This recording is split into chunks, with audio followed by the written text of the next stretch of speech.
Hello and welcome to the MyWhoosh Championship for 2023. It's men's stage two. What a cracker we had for stage one. Absolutely explosive and going to be great to put words. Once again, my name's Matt Payne. I'm going to be joined by Emma Martin. She'll be back in the studio here with me when she's finished with the women's race. Currently, the women's race, when I left it, it was absolutely frantic in Australia, which is where we are for the men's race as well. And Emma will be joining me and will not give any spoilers away. So don't forget, at the end of the men's race, go have a watch of the women's, all available on the YouTube channel. Don't forget, of course, the men's race also coming out on Twitch TV. So if you're watching live, then the full technical, the full detail coming to you on our fantastic world of Australia, which has recently had a revamp and even better graphics on the way through. Now, our category 4 men are going to be covering 50 kilometers here today with one ascent of the Wollongong climb, with four sprints on the way through. Hey, counting always a great skill.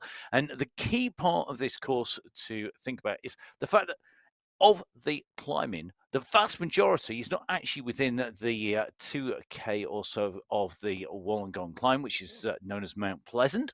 It is actually within all the rest of the train. And as you look at the profile, one of the key moments is actually the very first bump that you see on the course, and that is the very first ascent as we come out. Now, our leaders at the end of stage one in category 4 as follows.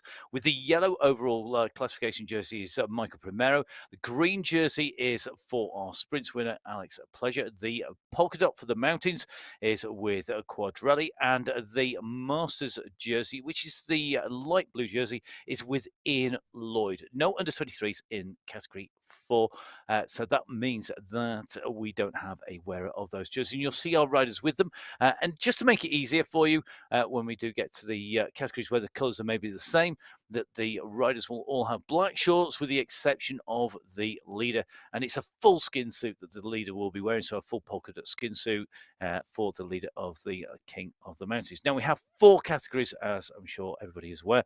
We have category 1 in yellow, category 2 in green, category 3 in blue, and category 4 in the red. And as you can see, with all of these riders lined up ready to go for category 4, there's a lot of teams down in here. So the first of our teams are Team Alpha. Great riding in here by the riders coming in and through. Second is the squads is a Saddle Squad, and the Saddle Squad are leading team at the moment by 4 seconds. So that right by Lloyd to put him in to our Masters jersey, taking him up in to the leading the team as well. They're 4 seconds ahead of the Red Racers. So Kenneth Santiago, Cavallo, Suarez, and Hernandez, 4 seconds behind as a team as we came to air. And of course, remember, because this is esports, that we have verification going on in the background all the way in and through. Now, Team Pulido, the team in 3rd position overall of our teams. There are top 3 teams, Saddle Squad, Red Races, and Pulido in that order. A little bit bigger gap from 2 to 3, but some strong riding just the same. And then we have the team from Sprocket Science, and they scored really well in the sprints and in the King of the Mountains with great riding by Alex Pleasure taking away the result in the sprint. So he's your sprint leader. He is going to be really interesting to see if he can defend that today, because we've got those 4 sprints, but 3 are on the other side of Mount Pleasant, and that is going to be really telling for the riders as they set off, because with 1 sprint to start off with, then the mountain, and then the sprints, that's going to really change. So I think we probably looking at that with a look at the profile once again, because the profile will give us a little bit of a clear indication. So Alex Pleasure has to get past sprint 1 over the mountain and to then be able to contest the sprints. And we know that the fastest time through the sprint is key. That means that you need, ideally, lots of draft from lots of fast riders. Well, that's going to come if there's a big leading group. But as you can see, there's very little flat on this course. The descents, there's only 1 real long descent, and that is off the top of Mount Pleasant in the Wollongong climb, dropping down. And it means that actually it's very rare that we have a big group contesting the finish on the way through. And that's going to be really, really key here, because getting the sprint times, getting those fast times are going to be really, really critical. So category 1, well, they've still got plenty of time to be waiting an hour before they're on their race start. 40 minutes for category 2, 21 minutes for category 3, and category 4 now into the last 2 minutes. So of these riders, who's been riding well? Well, in the overall, your top 5 riders, it is Primera, who is in the jersey. You can see second place. We've got Suarez. We've got Ian Lloyd riding really strongly in that Masters competition. And in the top 5 overall, they've got Martinez in there. And, of course, Hernandez, top 5 as well. Great riding by them. In terms of the sprints, very, very close indeed in terms of points, because our top rider is with 16 points. That is Alex Pleasure. Second place in that competition is Carvajal, who is only 1 point behind, and it's 5, 4, 3, 2, and 1 points for the scores in first, second, third, fourth, and fifth places. In third place, 14 points. So the top 3 riders separated by 2 points at the moment, and that is something that is going to be very, very close. Remember, if you were to win all the sprints today, 4 sprints times 5, that's 20. And that means that there is a big point score up for grabs. In terms of the King of the Mountain points, only 1 mountain today, and 1 set of point scores from 5 down to 1. And that means it's going to be very interesting indeed. And again, we have some very close racing. Your leader at the moment, only 2 points clear in the polka dot skin suit. So our riders are ready to go. We're about to kick off stage number 2 of the MyWhoosh Championships for 2023. And our riders know now is the time to go, go, go. This is the moment when our riders have to push and they want to get out with this group. It is a flat start. So the run from the pen and then onto the course flat. And now we have a really flat start. We've got this long straight, which if you are distanced, now is the time you've got to push. It bends to the right. It will then take a left turn. We've got a fractional drop, and then we're up. And this start is key. It's so, so quick. You want to be right in there. We're riding in with Primero at the moment, looking resplendent there in the jersey, and certainly looking to me like he means business already. So Michael Primero, the leader on the yellow jersey in the general classification, leading his team as well. They're the number 1 team in category 4. And these riders are going to be coming in around this sort of left-hand base. We've got a left bend coming in. We've got the slight dip and rise, and we've got the first of the kickers, and that's that little bump that you could see on the profile. That is the first moment for the kick. So next in is our green jersey here. This is Alex Pleasure. This is the man who'll be looking to take away the sprints. He's got to get himself over the climbs on his way through. We're then going to take a little run in through the group here. We're just keeping an eye on our riders. We try and scroll our way around as we make our way in over the top. These riders are looking very, very attentive at the moment. Nobody wanting to let any kind of gaps go at this stage. So just sitting on top of Beaumansour at the moment. He's sat there in the green in the middle. So let's have a look. We are going to keep pushing here. The Masters jersey, you can just see out to the right-hand side there. And that is a light blue jersey. Just making his way in through. But as we come in, and now is the time when our riders are going to stay really focused on the front of the race. Now, this dips a little bit here. This is a way to pick up some speed to run it into the climb. It's only 1.2 on that little descent, but it does give some momentum roll into this right-hand bend, and then we are going up for the climb. Now, this looks minuscule. Doesn't look like anything. Oh my goodness, this hurts. Having ridden around here on MyWhoosh on the fantastic platform here on the rise, this is an absolute cracking. You can see already our yellow jersey. Well, he's wearing it in style. He knows he's got the target on his back as leader Michael Primero, taking no chances on the first attack. He certainly doesn't want to lose that jersey on the first climb. but he won't want to try and go clear. Chased by Cristiano Kennett, one of our regular riders on the Sunday Race Club for a long time now.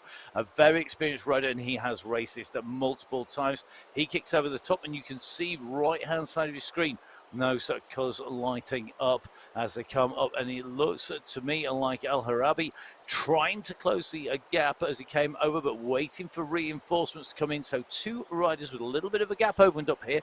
It's Kenneth and Primero. Now, this is a breakaway course. This is a course that really does promote aggressive riding and aggressive racing. However, it's a bit early of the 50 kilometers to go for it with 2K to go, but you can see the chase is on behind. If you look down the right hand side of your screen, you'll see that our ride that we are featuring, that is Elos at the moment, highlighted in purple. You can see on the screen on the right and on the top left hand corner the watts per kilo. That is the amount of power to weight he's putting out there in watts per kilograms. Really key number, and you look at the effort the riders are putting in and how effective they are, particularly when we hit the climbs.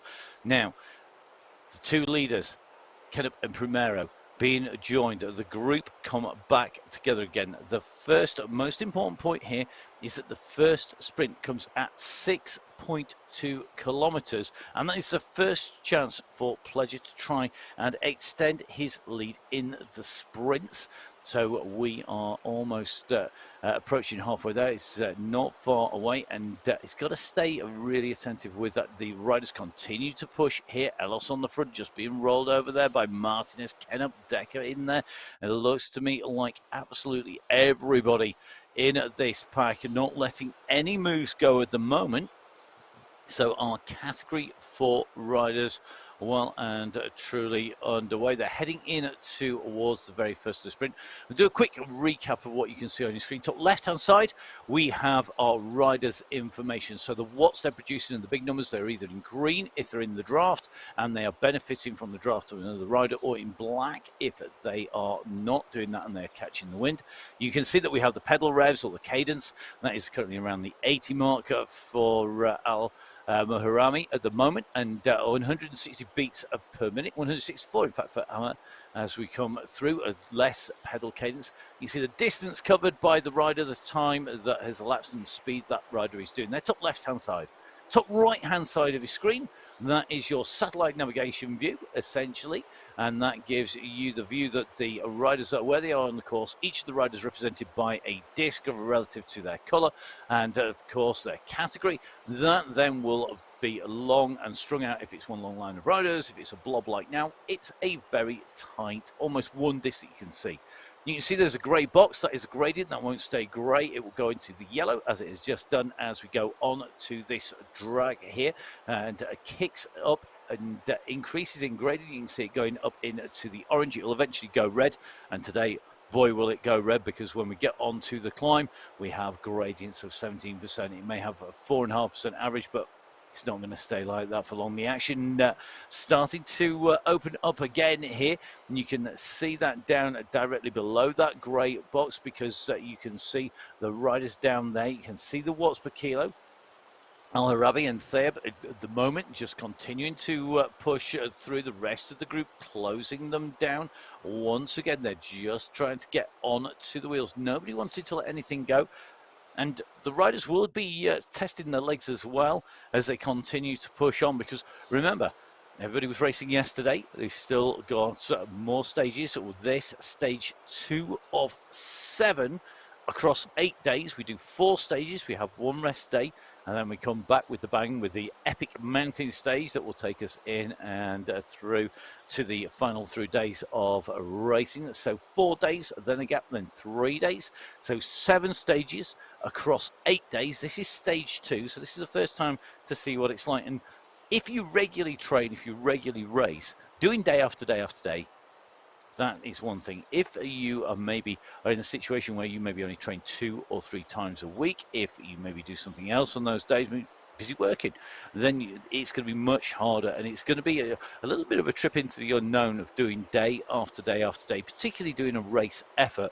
And we've seen that when the riders go across the line, they take the watts per kilo goes to 0, everybody eases right off, and they try and do some recovery. So how riders recovery is going to be key. And when Emma comes back in, if we do get the chance, we'll try and have a little chat with Emma, because Emma, of course, not just co-commentator, but a qualified coach, as well as being a director sportive of teams and a team manager as well.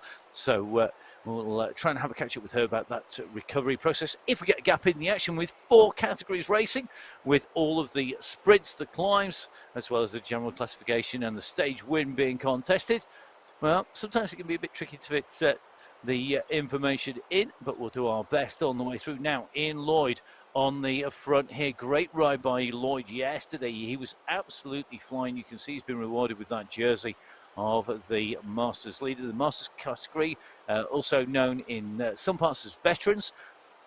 This is for riders who are in the 50+ category. So category 4 well underway. The rest of the categories lined up down on the start lines. Categories 1, 2 and 3.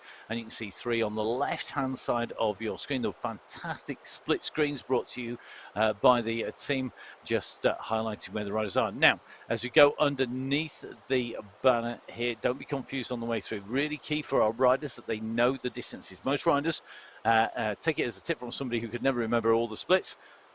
Really handy if you've got a really long stem or an aero stem or aero bars. Split distances, where are the key points for you? Sprints, you know the pace is going to pick up. Always write the sprint distance on. So a lot of riders will have it in shorthand. It will say S1, and then it will say the kilometre start, the kilometre that it finishes. It will then say S2, it might say M1. It'll highlight where the riders want to go hard. It'll have what their target is. All in shorthand, all on stem, all readable whilst riding. Much better than trying to look at a course map. So right on the bike. And that's something you do in a stage race or on a race. If you're out on the open road, you would also do that. Well, I certainly would when I'm racing, because having that information right in front of you is really, really key. What you need to do is pay attention to the racing. You need to have all the rest of the information in a really concise manner that you can pick up on the way through. Now, the riders at approaching 6 kilometres. You can see the first banner. This is the start of the sprints. The sprint banners indicate the start and end of each sprint segment. Fastest time through is the one that counts, so it's not important to be the first over the line. What is important is to be the fastest through the segment.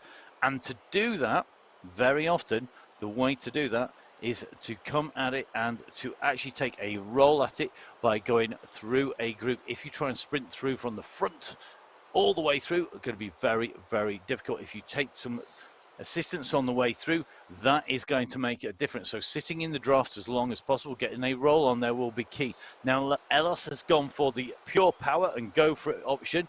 Gone off the front. Will Elos be able to take this away? We're going to take a little bit of a check. And don't forget, of course, we will be pulling up all of the results on the way through. Going to be really interesting to see who is able to make that work today.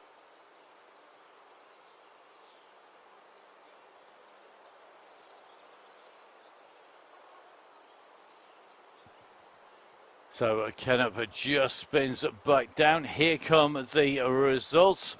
Kennup taking that to the fastest time, and look at the power, 800 watts.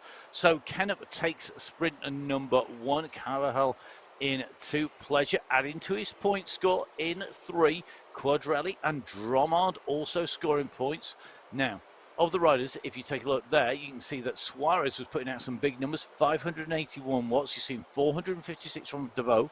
Elos, we know, was going hard on the front at 394, but they didn't score points. Top 5 riders only scoring points. First was Cristiano Kennup, and he is the man who adds 5 points to his score, and that will put him in a good stead for the rest. Remember, of course, that each stage has a prize winner in terms of the sprint points on that stage, as well as the overall at the end of the stage race. So category 3 lined ready to go. Not going to be long before they are setting off on to a race route.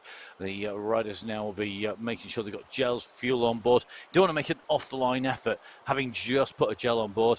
And it takes about 20 minutes to take effect and last for most people about 20 minutes.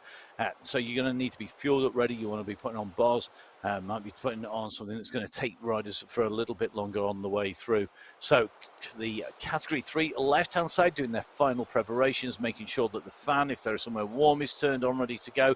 Maybe briefing the team around them. We know a lot of people racing in the championships with somebody alongside to help them to make sure that the food, the drink, the fans at the right setting, to spot the racing, watch out for attacks, maybe watching the live feed. If you are, hi, fantastic to see you, and thank you very much for watching. Now, let's take a look at category 3 in a little bit more detail. You can see they're lined up here, and you can see our jerseys are all down here as well. The white jersey of the under-23, the Masters jersey in that teal, in that light blue.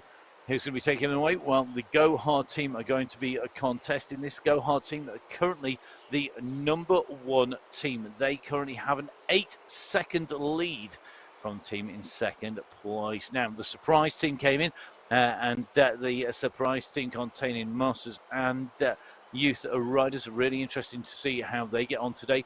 Our Vuelta Colombia team, well, they had some great arrives, particularly from Carajal and Arrego. And they placed themselves in the overall, in the sprint and the KOM. Our Battler squad, well, they're the team in second place overall, and their leading rider was Carl Taiselius. Taiselius in third place in both the sprint and the KOM competition. But let's see if he can hold on to that spot or increase his way, move up through there.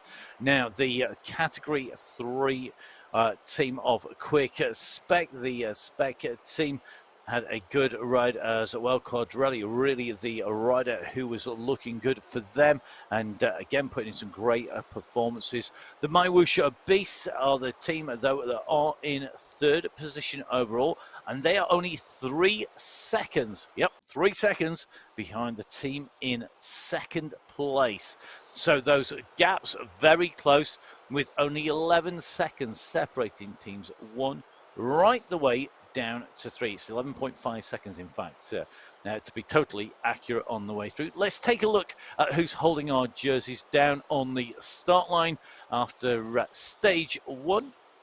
So our overall classifications, first of all, Daniel Gomez having the yellow jersey for the overall GC. We've got Daniel Gomez holding also the green jersey for the sprints competition. So 2 jerseys and 2 leads for him. Michael Phillips in the polka dot jersey of the mountains competition.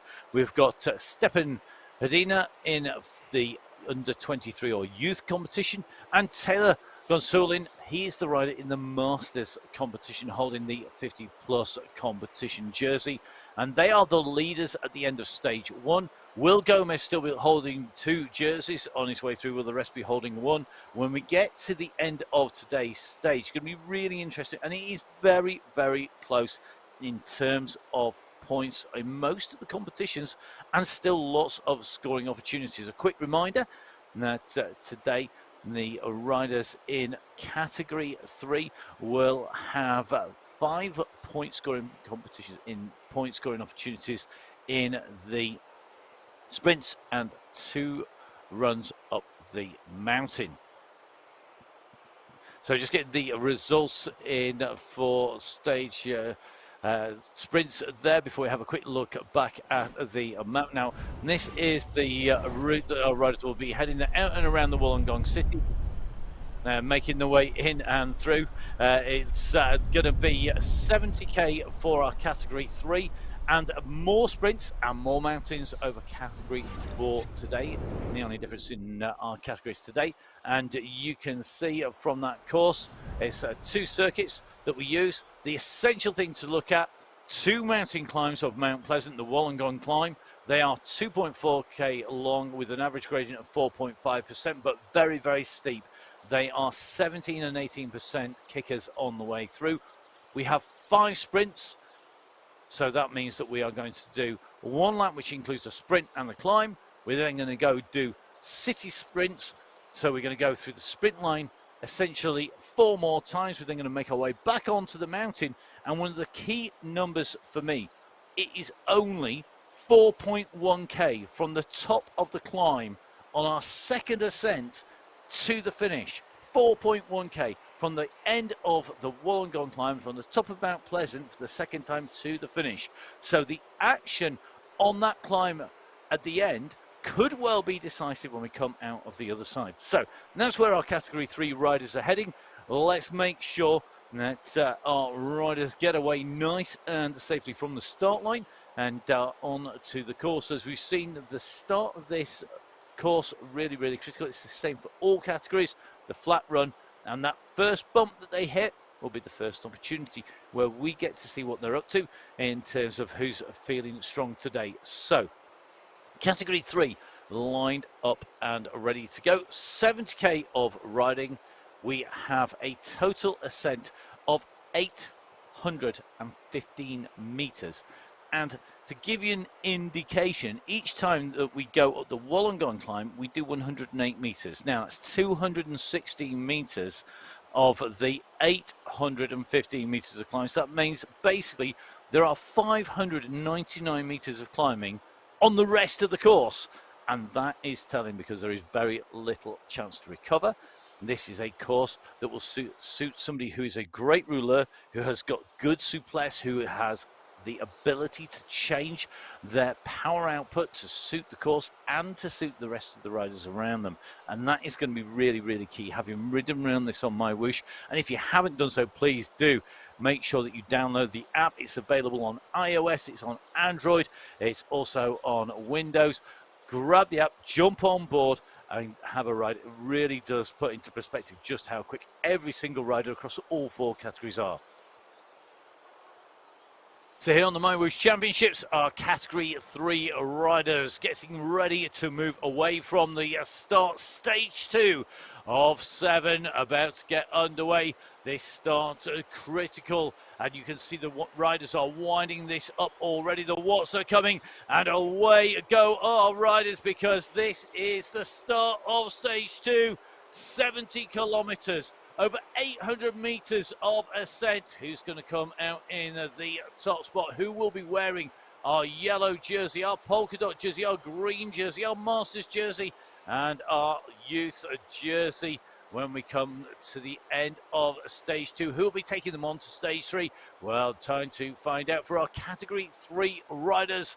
Already out from the pens as one big group at the moment, and you can see it's our under-23 leader, and that's Stepan in there looking very strong. Montoya goes over the top very quickly, then backs up. Now, one of the things our riders really have to get used to when you ride on esports, when you're riding outdoors, if you're a regular road rider, and that's my background, that was what I competed in the most, I'd know exactly how much effort would be on there. When I went to the track and we were riding something like a team pursuit, had to really get the practice right to come off the front to draw it back in smoothly.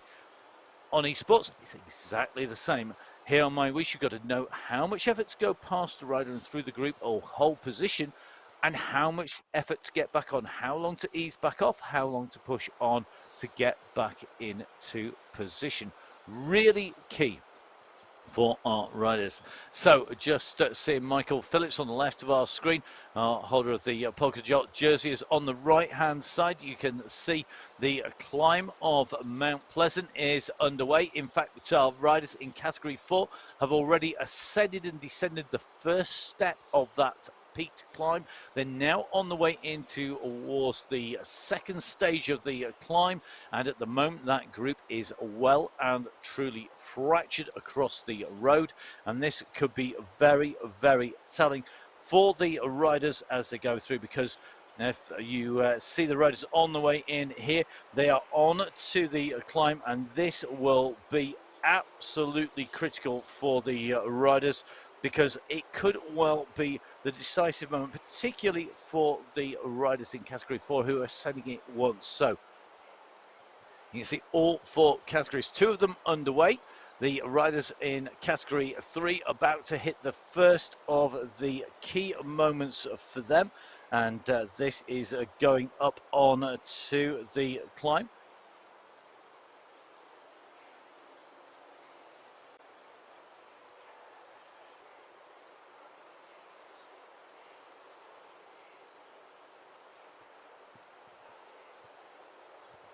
So here we go, coming up, Camel Canth pushing on here, Ephraim Mamba just in front, who's opened a little bit of a gap there just in front of the riders. This group stretching out now, top right-hand side of the screen. You can see that the gaps have opened up. It certainly looks like Ephraim Mamba is the rider who's opened that gap. He's pushed on there. Now he's got to make a decision. How hard does he go? He's continuing to go at over 3.5 watts per kilo. He's on the left of your screen. So in category 3, the gaps are opening as we go up towards the top of the climb. You can see that our category 4 riders are about to go over the top of the climb. This is their opportunity to put some point scores in. And this is where our category 4 riders can decide who is going to be taking away the polka dot jersey at the end of the day. They're going to be pushing. Remember, as we came into this time, it was very, very close as it came through. 2 points separating the riders that came over the top. So Suarez comes over in first place. Then it is Quadrelli, followed then by Carvajal, and he's going to score 3 points. We've got Ospina taking 2 points, and then we have Kenup taking the 1 point. Suarez, the fastest rider, up and over the top. Now, in terms of riders who are right in there, it was Pleasure who is leading in the KOM, not scoring any points that time around, so he will remain on 11 points. However, the first of the riders to score really big and to move up, Suarez was in third place. He was on 5 points. He scored 3, so he's not going to overtake the man at the top of the standings. Sorry, that is Quadrelli, but Quadrelli scored 2 second place. That's 4 points. He's going to still be in the lead. So I think at the end of that, it's the status quo retained. So Quadrelli takes second place on the climb. That gives him 4 points. That's going to mean his points total is going to be 15 points. So he should be retaining the lead, and looks to me like he's going to go through Primera, not scoring points on the way through. In second place overall coming into this stage. So going to be really interesting. I suspect it's going to be very close behind our first place rider, Pleasure. Our sprint leader coming into the competition, not holding the sprint jersey after sprint 1, but he's now got to look at what is he going to do. Is he looking for the overall? Is he looking to contest the sprints? What does he want to take away from this stage, and what will that do in terms of the rest of this race? The championships run over 7 stages. Pleasure now going to be doing some serious thinking on that bike. Is he going to try and go for the sprints? Is he going to try and get into the group? The group in front of Pleasure just down the road. They're not all that far. Now, taking a look across at the rest of the categories. 1 still have plenty of time left to go, as do 2. 3 are underway, 4 also, and separated with a big mountain in between categories 3 and 4. Category 3 are on their way in to the sprint. 6.2k is the distance for the first sprint start, and that is from race start. So category 3 on the way towards the sprint. Still 13 minutes for category 2, 33 minutes for category 1 before their start times. Category 4, of course, over the top of Mount Pleasant already, and well into that descent.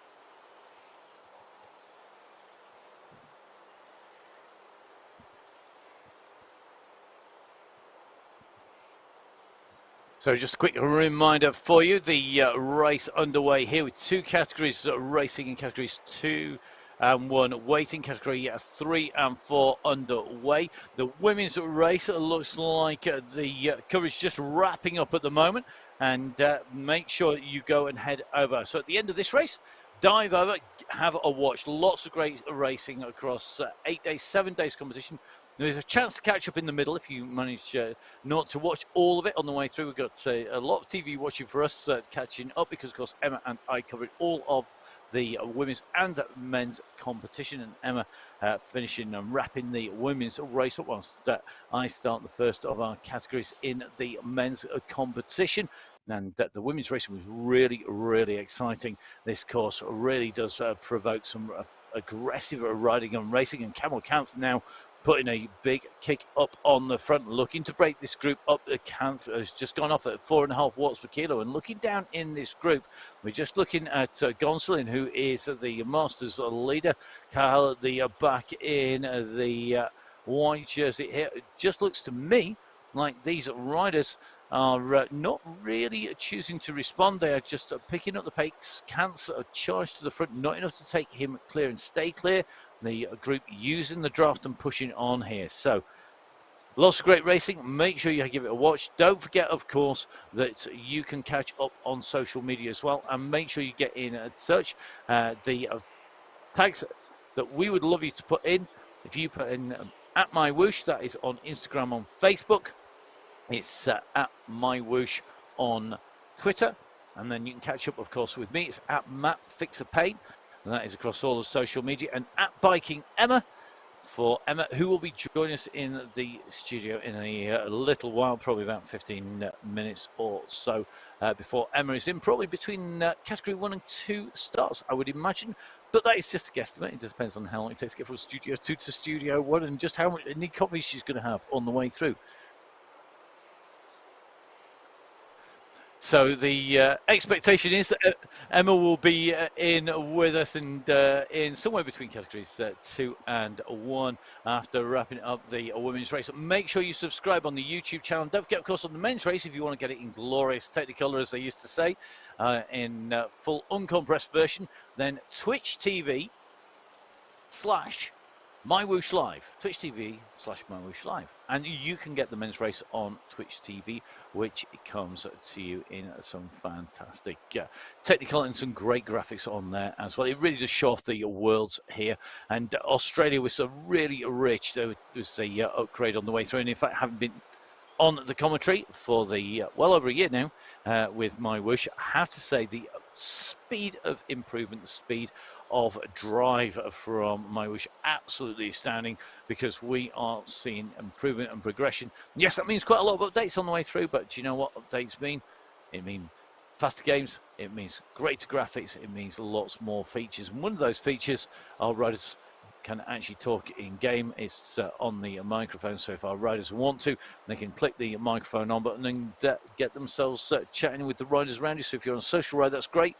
Not so sure I'd want everybody hearing my race tactics, and as I was shouting at the riders on the way through. Now, category 3, rolling their way in and are going to hit the 6.2k marker. This is the beach sprint, City Beach sprint number 1 for them. Here we go. Who is going to go for this? Remember, this is about the fastest time through the segment, and look at the rush in the bunch there. Leading in was not the place to set the fastest time. You came in first, you might not come out first. If you come in at the back, you can only improve, and you're able to use the draft. We're up at over 50 kilometers an hour with the faster riders, and just dropping as they come into the steeper climb up. This sprint is a curving sprint. It is a convex slope as you go in, and then a concave one as you come out. So basically you dip into it and it goes over the top. Carl Tysalius taking the fastest time there. So Tysalius with the win in sprint 1 from Luca Barker. Then it's going to be Marin, Gonsolin and Quadrelli. Really interesting result in category 3. So Tysalius, who was riding strongly, it looks like he's added 3 points. He's going to be on 16. It looks like Gonzolin has added what are going to be 2 points. He's going to be on 17 points. And if we take a little bit of a look, Barker doing a great job there. He came through in second place. Will he have pushed himself up through the standings? He was leading 16. He's now on 18. So it is going to be tight at the top. I think we have 2 riders tied. That's Carl Taisedis and Luca Barker at the top of the standings. So these sprints are going to be fiercely contested. But remember, Category 3 still has to get over Mount Pleasant before they can contest the next 4 sprints. So Category 3 through Sprint 1. Heading for the climb, the distance between the sprint and the climb is 3.3k, so not going to take long for Category 3 to come from the sprint and onto the climb. And that's something the riders will be bearing in mind because, of course, that can be very difficult. It can do your legs a lot of damage on the way through. If you sprint too hard and then go onto a climb, well, hopefully the riders in Category 2 will have this dialed and know exactly how hard they're going to go. Now, the Tapas team, a great ride by the Tapas team, sitting in 3rd place, 19 seconds off 2nd place in the team competition, and strong riding from them with a 2nd point in the sprints competition. Nice for Oliver Simmons. The cyclists coming in, and they had a strong ride. They have a string of top 5 performances, particularly coming from Spratt. Hubbard's team, well, great riding from Krasnich on the squad. 3rd place in the sprint competition. Will he be able to repeat that? Cafe de Colombia, our team in 2nd place, 19 seconds ahead of Tapas. And in the overall, they have Moreno, who's the rider who took the stage win. Katsui, the next of our teams that are coming through. I'm going to see if they can continue to push and keep themselves in contention in that team competition. It is very tight in our team competition with Hexagon 2. Now, they're great riders, and their rider of the day, really, Mendel Delowitz going through. The KOM's Power. Now, a team who were right up in contention, looking very strong. But Steel Wheels, well, they were the leading team, but they were only 1 second clear of Cafe de Colombia. So our leader, Steel Wheels. And our last of the teams, well, the ride of the day for the elite leftovers already did come from Pacheco, who was in there. We have our individual riders in there as well. So 3 individuals. And that is Hassan Sultan, Zayed Hamdan, and Hassan Al-Rumethri. 3 of our regulars, in fact, on the Sunday Race Club. And we'll see just how they get on today. All of them strong enough to perform individually and maybe to sit on the wheels on the way through. So just in with Hassan Al-Rumethri. Al-Rumethri, a really consummate climber on a long climb. At the moment, not figuring on our jersey. So let's see who is wearing which jersey. We have Christian Maglio, the winner of our stage. He's the fastest rider in through the finish. He's our yellow jersey wearer. And then you can see that in the green jersey for the sprints and the polka dot jersey for the climbs, that we have Mendekiewicz. So Maciek Mendekiewicz taking 2 jerseys and holding 2, the sprint and the King of the Mounties. We have in our young rider competition, our youth competition, the under-23 or Espoir competition, that's Carlos Spina. And then in the Masters or Veterans category, that is the 50-plus competition.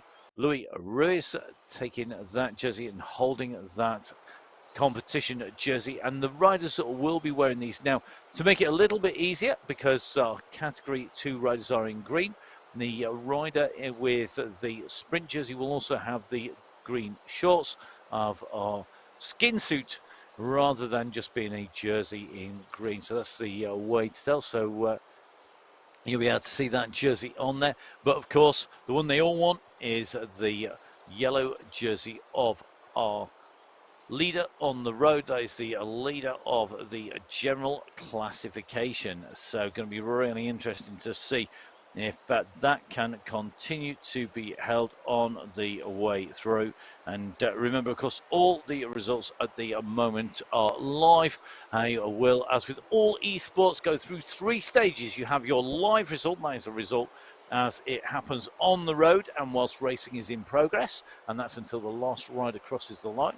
We then have the unofficial result, that is when the race is finished, but the results are yet to be verified.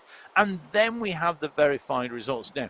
And we'll caveat what we say on commentary with the rider that, of course, we are working immediately at the stage finish into the night, and then very early in the morning as we come in. But because this is a stage race, normally when you're out on a road race, on a stage race, I've been lucky enough to commentate on quite a number, basically you're dealing in real time only.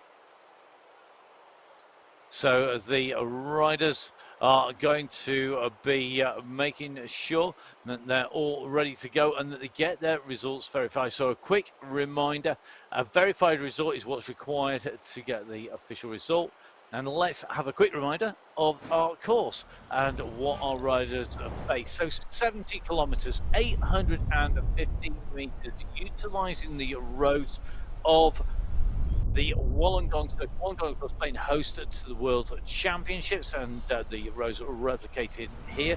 The riders will be ascending Mount Pleasant, or as it's known in the commentary books, it's also known as Mount Unpleasant because it is incredibly steep.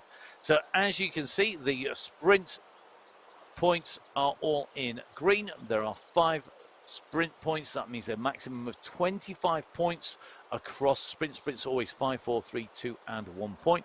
The mountains, well, 2 mountains today in category 4, which means it's also 5, 4, 3, 2, and 1 point. So a maximum of 10 points available in the mountains competition if you were to win both of those climbs.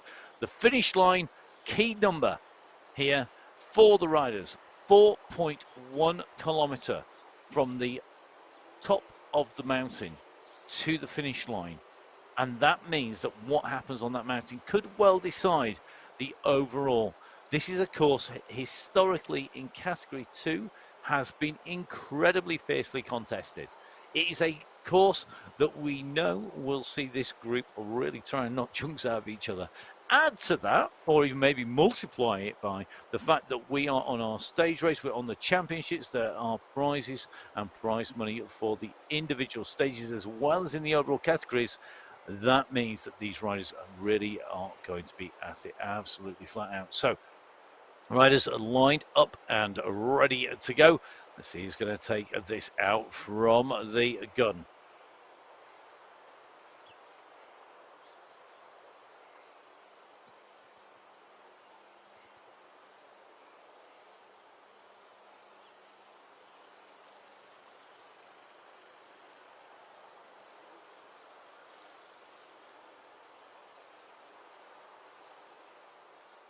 So here we go.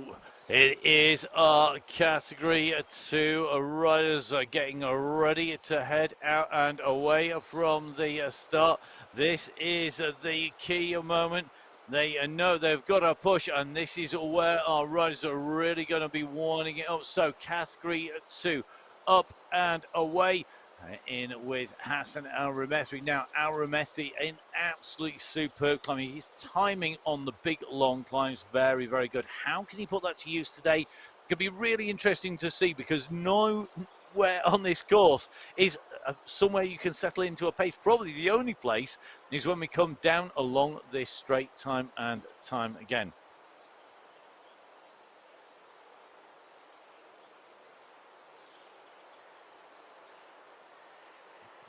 So Hassan Sultan in here. Sultan, one of our riders running as an individual rider. Continuing to push on here. Sultan, a very quick rider. Question will be, can he hold on to his position? Now, he was second over the line as we came through the line last time around.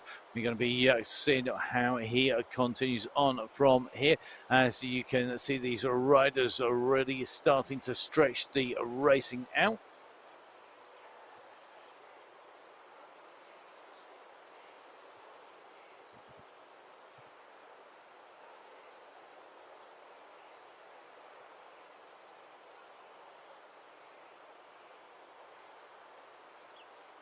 So the group just reforming here. We are on our run round. If you've been watching our race starts, maybe you've been watching some of the reruns of the Sunday Race Club, you are going to be aware that our riders are going to take the left-hand turns to go right onto the climb. Now, this is a steadier start. We're traveling at just under 40 kph. for these riders that go out and round. So they're going to go take that right-hand turn. Category 1 on the start line. Category 2 heading around the bend, going up onto the first descent. We've got Category 3 about to hit the King of the Mountains and about to make their way up over the top. So Category 3 about to hit Wollongong climb for the first time. Category 4 going through the sprint at 22.7. Sorry, Category 4 22.76. So that means that this is their second sprint of the day. So sprint number 2 for Category 4. Who is going to take this out? Who's going to lead this in as they came through last time around? A quick reminder that Suarez took it from Quadrelli, from Carahal, from Ospina, then Kenup. Who's it going to be this time around? Remember, it's fastest time through. So this is about adding those points to the total. Remember, there is a prize every day for the sprint winner on that stage. We then will have an overall winner at the end of all 7 stages and an even bigger prize for them. So who scored the points? Here we go. Wow, look at that. Timing is everything. Second time through the City Beach Sprint, it is Michael Suarez ahead of Cristiano Kenup, with Carvajal, Quadrelli and Pleasure this time coming in and through. So Pleasure this time scoring some points. He was our sprint leader. He's now added a point to his total. That is going to help him along the way.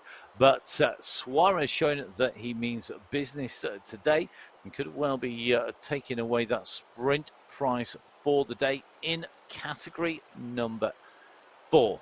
So riders in each category having their own points and their own allocation of the prize money. And I would imagine a little bit later on during the show, if we do get a chance, we'll try and give you a summary of the prizes for each of our category riders. But not always possible to squeeze everything on every show because there is just so much action. And with having 4 categories, it makes a huge difference to our riders. So category 4 on the right of your screen, category 3 on the left of your screen.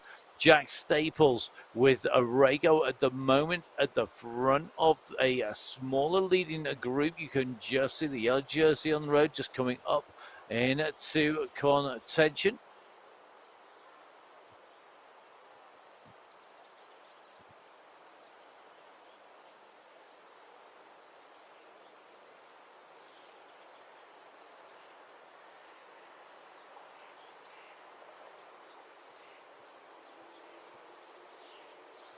So here we go, category 2 coming up to 3.1 kilometers. As you can see, we've got a run up towards the sprint point. This key start of the aggression, but the climb out clearly not reducing this group down too much.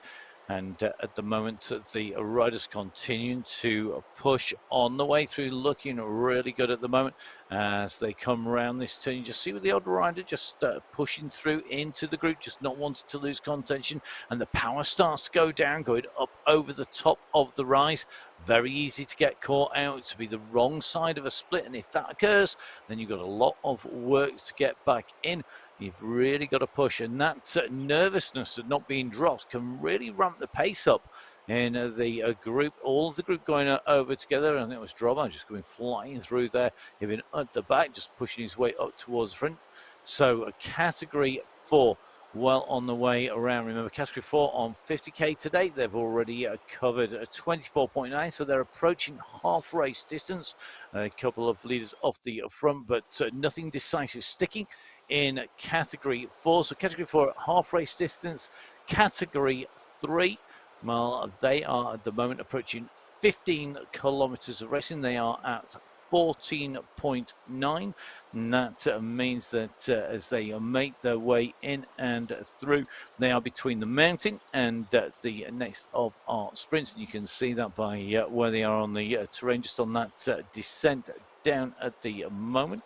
So just making the way down off from the climb, going heading back towards the start and then back into town.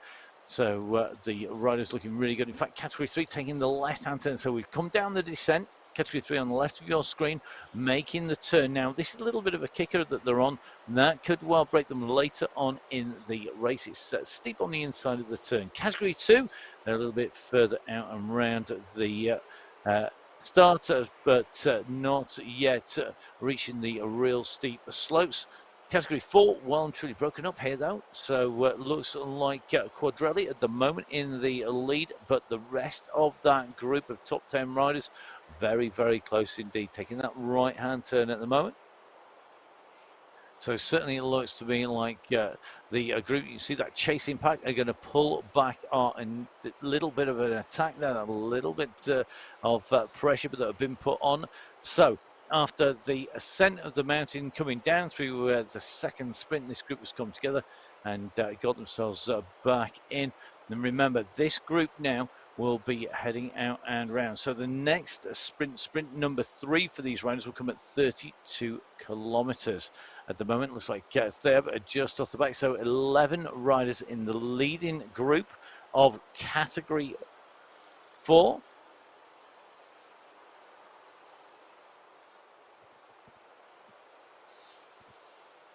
So category 4 at the moment, 11 riders in there. Martinez just at the back of that group. Suarez just holding the station in there.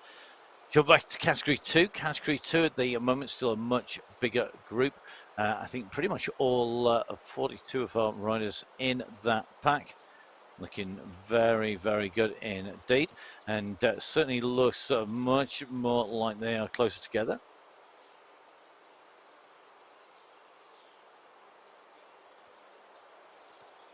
So just riding in with Hassan Aramethi taking the turn here. Hassan's heart rate 163, 122 rest per minute, really high cadence there, just spinning away and looking really good. Just I suspect a change of gradient and a change of gear as he drops down. We're just easing off on the pedals just to not go too far to the front of that group, but sits at a really high pedal cadence, really smooth. Always a sign of a rider who's well and truly riding within themselves.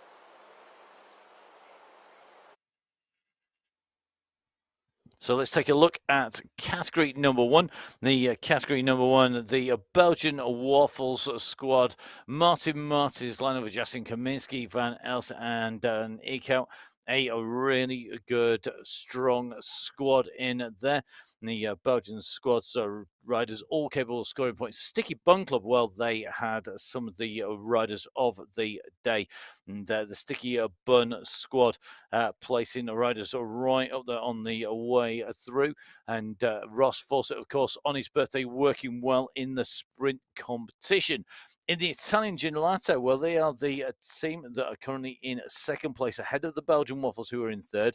And the riders 0.1 seconds separating the Gelato squad from the Belgian Waffles squad between second and third. Really, really tight in that competition.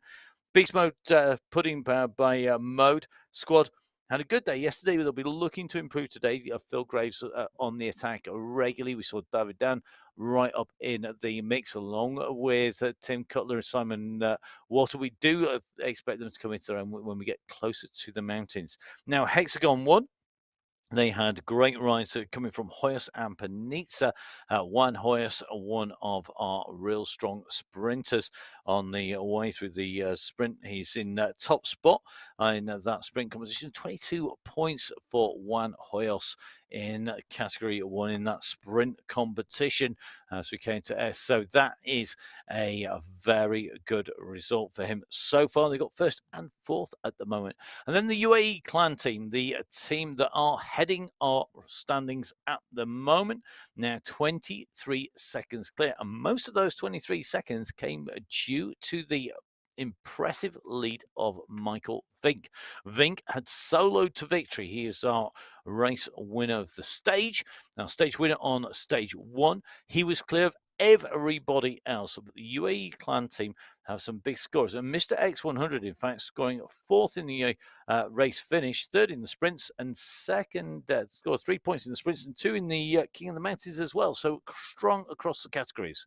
but your wearers of the jersey today in Category 1. Let's get your yellow jersey first. Well, no surprise, Michael Vink after that to win in yellow as our overall race leader. Our sprint leader in the green is Juan Hoyos, and remember, he will have 5 opportunities to increase that point score. Saeed Safrazad taking the mountains competition, and Saeed Safrazad will be looking again to score on the steep slopes that he knows well in Wollongong.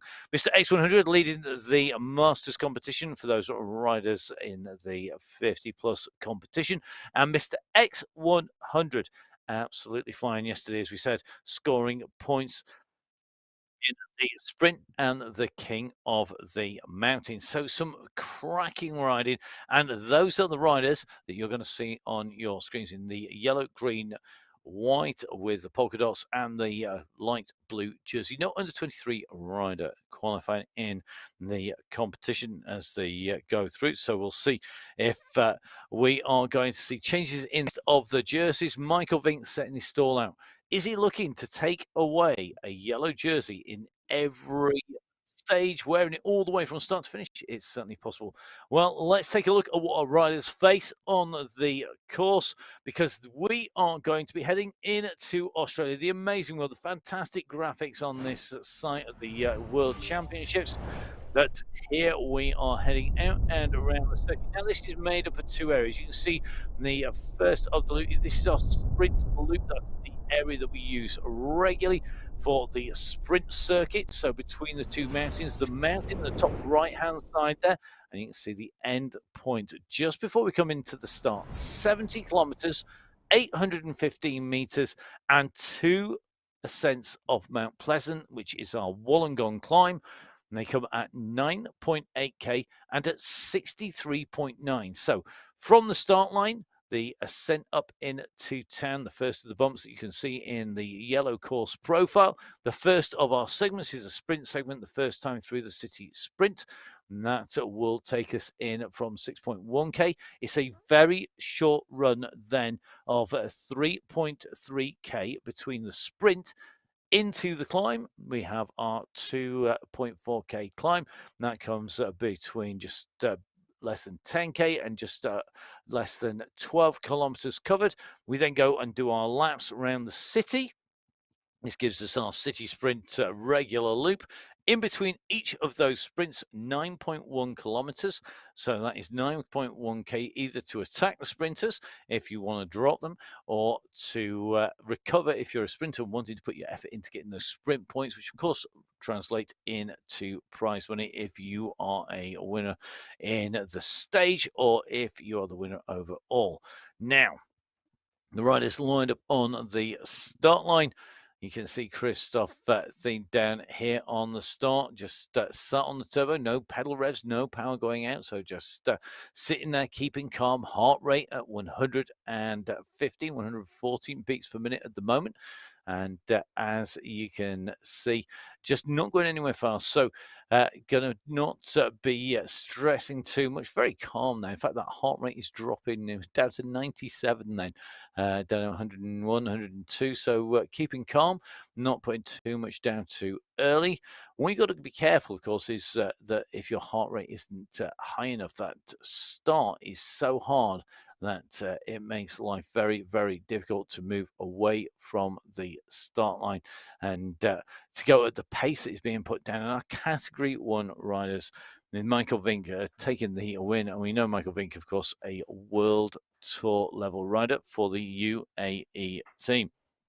So at the moment, Thiem sat just resting and looking good as he waits for the start line. Now, the competitions are very, very close for Category 1 sprints and the mountains. But if we take a look across, they're already unfolding in Categories 2, 3, and 4. So a very quick recap. Category 4 already at 30 kilometers, Category 3 at 20 kilometers, Category 2 at 10 kilometers, and Category 1 now at 3.5 minutes to race start. Category 2 with Hassan Al-Remethri are looking good at the moment on this climb. They are making their way at the first part of the climb. So at 10k, they are into the first ascent of the Wollongong climb. That is Mount Pleasant. This is a two-stage climb. They're going to be well on this climb. Moving up on category 2, up on the climb. A category 1 riders are looking like they're all getting ready for that race start now. Let's take a quick look whilst we get the chance. We're with category 2. They are pushing on here. Now we can see the sprint of result there. Oliver Simmons taking the first city sprint, and then from Moreno, from Pacheco, followed by Diduch. So that is the standings on the sprint after the first sprint. But this section up this climb really important, because anybody who worked too hard in that sprint is then going to be fighting for position and really fighting to stay up with the riders coming down on the descent here. So in with Giuliano, he's going to take plenty of speed. He's in the middle of this pack, and you can see he's rolling up towards the front. He's using that draft to roll in, getting the timing right, really critical for this left turn and on to part 2 of the climb. So up on to the climb they go. They're now going to hit part 2. This will take them some while. Let's see how they are rolling when we go up on to the climb. We've got our solo leader. This is Parisi. He went on to the climb first, but look at the gap. 5 seconds at the moment. It's not huge, and that big pack of riders have the hair in their sights. The hounds behind going to be chasing, trying to hunt their quarry down as he makes his way up. And you can see top right-hand side of the screen, we have 16% up on the top of the screen. So that is going to be very, very tough stuff for the riders. So Parisi leading them out, going up over the top here, and looking good as he goes over. It's going to ease in a second, and he will be on to the slightly smoother slopes that come. And by smoother, it's about 7%. Now, category 1 down into our last minute to race start. So category 2 onto the climb for the first time, and category 1 will know what they've got in front. They'll have watched what the riders are doing. I'm sure they're watching live like you are on either our YouTube or on the Twitch channel, Twitch TV /MyWhoosh Live. If you're watching on catch up, it's great to have you with us. So you maybe been watching our women's race, and Emma will be with us. Join us after the start of the men's race for category 1 riders. So our riders lined up. It looks like Michael Vink in there, just starting to wind his pace up. He's actually pushing news. Just seen him pushing 3 watts per kilo there, just really making sure that his legs are all ready to go. Christoph Thiem here, just ticking along. Now we saw Christoph's heart rate drop down to about 79 beats per minute. Sat on the start line. That's good going. Mine was usually through the roof with nerves, but clearly a cool, calm customer here as we get ready to set away category 1. So here on the MyWhoosh Championships, category 1 about to start, stage 2 of 7, and away go all riders. This is the moment where we see who's recovered from day 1, who is ready for day 2, for the 70 kilometers, for 815 meters of climbing, 2 ascents of the brutally steep Mount Pleasant. 5 sprints on the way through as well. We're in with our Masters leader, Mr. X100, who leads us out from the gun. So the riders away here in the championship, our final category, hitting the roads of Wollongong in Australia.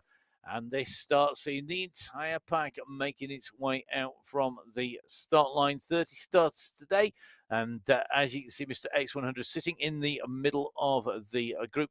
Here on the men's race, if you see the bar on the right-hand side, you can see that the position of the rider in their category showing on the top right-hand side of that big bar there. So whether our rider is in number 1, number 21, or 31, or 101, depending on the size of that pack. And these are riders continuing to push away from that long straight into the first of our long left-hand turns. So category 1 are away. They're going to make their way around this turn, and our first expected point of attack is on the first bump.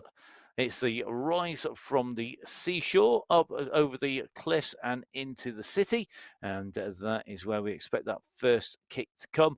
And of course, because this is a very hilly race, remember, there are 599 meters of ascent on the rest of the course, not including the mountains. There is 108 on the climb. Sorry, 116 on the climb. So 108 per lap on each climb. So 216 coming in the climb on the way up. Now, on the descent, you can see that our Category 2 riders are descending down from Mount Pleasant. They're nearly near the base of Mount Pleasant at the moment. And it looks like Parisi still holding the lead at the moment. He is still got a tenuous lead, but he went over the top. I think he's holding about 16 seconds on Primero here. Then we've got East behind, followed by Duque, but a Category 1 chasing away here. They are looking really strong and very fast up here. This is pretty brutal stuff because we hit 7% on this climb, as you can see, pretty quickly, and it goes to 8% before we hit the top 8.2, 8.9, ticking on 9.3. And at the moment, all of this group able to stay with the pace, not losing any riders. Now, in some of our earlier categories, we saw the riders being distanced coming over the top. But this is our Category 1. These are the cream of the crop, the best of the best. And at the moment, looks like everybody's tight in there. Saeed Safrazad in the polka dot jersey as our King of the Mountains leader coming in. He scored that yesterday. He's at the score there. He's going to have 2 opportunities to increase his point score today, a maximum of 10 points on offer. Will he be able to add to that?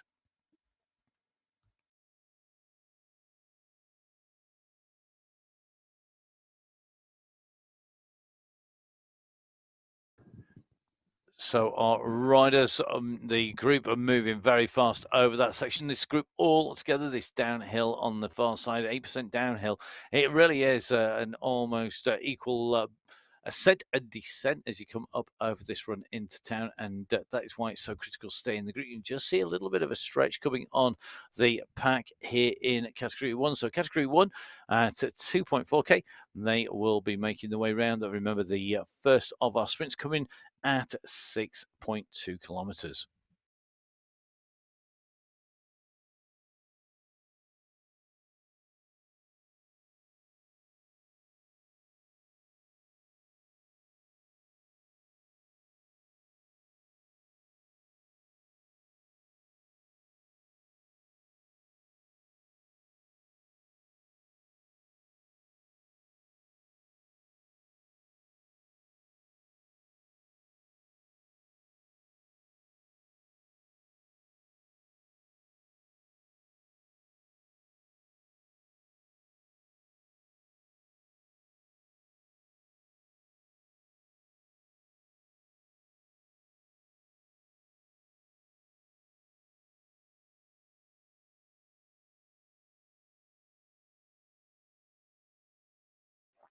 So our riders on the way on to the climb here, making the way around in Category 1. There's not going to be far before they get there, but they've got to contest the sprint on the way through. Just keeping an eye on the action. Joining me in the studio from the women's race, I'm joined here by the one and only, it is Emma Martin, or Professor Emma Martin, DS, Director Sportive. Also, of course, going to be a regular rider and a racer. And great to have you with us, Emma. Don't give us any spoilers. The women's race, should we watch it? Oh, definitely. Absolutely. 100%. I can't imagine why you wouldn't, to be really honest. The racing was fast and furious and really exciting. So, absolutely one to watch. Finish the men's race, get a cup of coffee, and hit the women's start and sit back and enjoy. I'm sure we will all be doing that at the end of this race. I know I, for one, can't wait to catch up with what has happened in there. When we left it, it was absolutely going. It was all going off, and I'm sure that only continued on the way in. So, for the benefit of Emma and anybody who's just joined us directly from the women's race, all 4 race categories underway. Category 4 started first, right the way through to Category 1. We've seen attacks, as you would expect, on the Wollongong course, and we've seen some really aggressive riding. The first sprint contested not necessarily by all of the people we would expect. We've seen 1 or 2 of the riders maybe just taking a little bit easier because they know that it's only 3.3k from sprint 1 into the climb. So at the moment, you can see all four categories on the screen. We have the screen at the moment. We're watching Ross Fawcett. Happy birthday for yesterday. I know we said it yesterday, but can you ever be wished happy birthday too much in with this group? But at the moment, it's SS who's leading them up here with Michael Vink. This long drag. We've seen this, Emma, before, haven't we? That it's not necessarily the categorized climbs that do the damage. This is the long drag at 4.3K. And this actually takes a lot of the sting out of people's legs on the way into that sprint. Yeah, it does indeed. And not as much as an important part of the men's race as it was part of the women's race, because of course that was the drag, the drop, and then the kick to the finish in the women's race. The finish in the men's race is different to the women's race, so we will be seeing a different finish today that will be the one where it comes down off of Mount Pleasant. Indeed, that run down is going to be critical. 4.1K from the summit top to the finish line. For me, I think the battle should be decided on the way up, but I'm really interested to see the chase on the way down. Well, we always say, don't we, that it's the pinnacle of Mount Pleasant that is the absolutely crucial part to get right. It is indeed often the crux, but you've got to be in it to win it at that stage. And you can see this group really working well together here. And basically, the entire bunch still together at 4.9K. Now hitting 5 kilometers into the stage. And Emma, this is a very, very fast sprint, but it's also a tricky sprint here today because of the rise in it. It's an uphill sprint, basically. Yeah, it is indeed, and it is a tricky sprint, but one that the riders will race time and time again. 6 sprints in this men's course today, Matt, so they will be very used to the run into it by the finish. I hope so. It would be a real shame if they weren't. So some riders, of course, are able to work out and have a almost photographic memory for courses and races and routes and where it climbs, where it descends. But we also have, of course, the riders for whom it's a new course every time. Yes, you're not looking at me there, are you? Not much. No, I have an inability to memorize course laps, but it is, and but you know how you ride. You know what your strengths are. You know where your weaknesses are. You know exactly how to deal with them in a race, especially when you are a Category 1 rider. You know exactly what you're doing. You know what tactics work for you.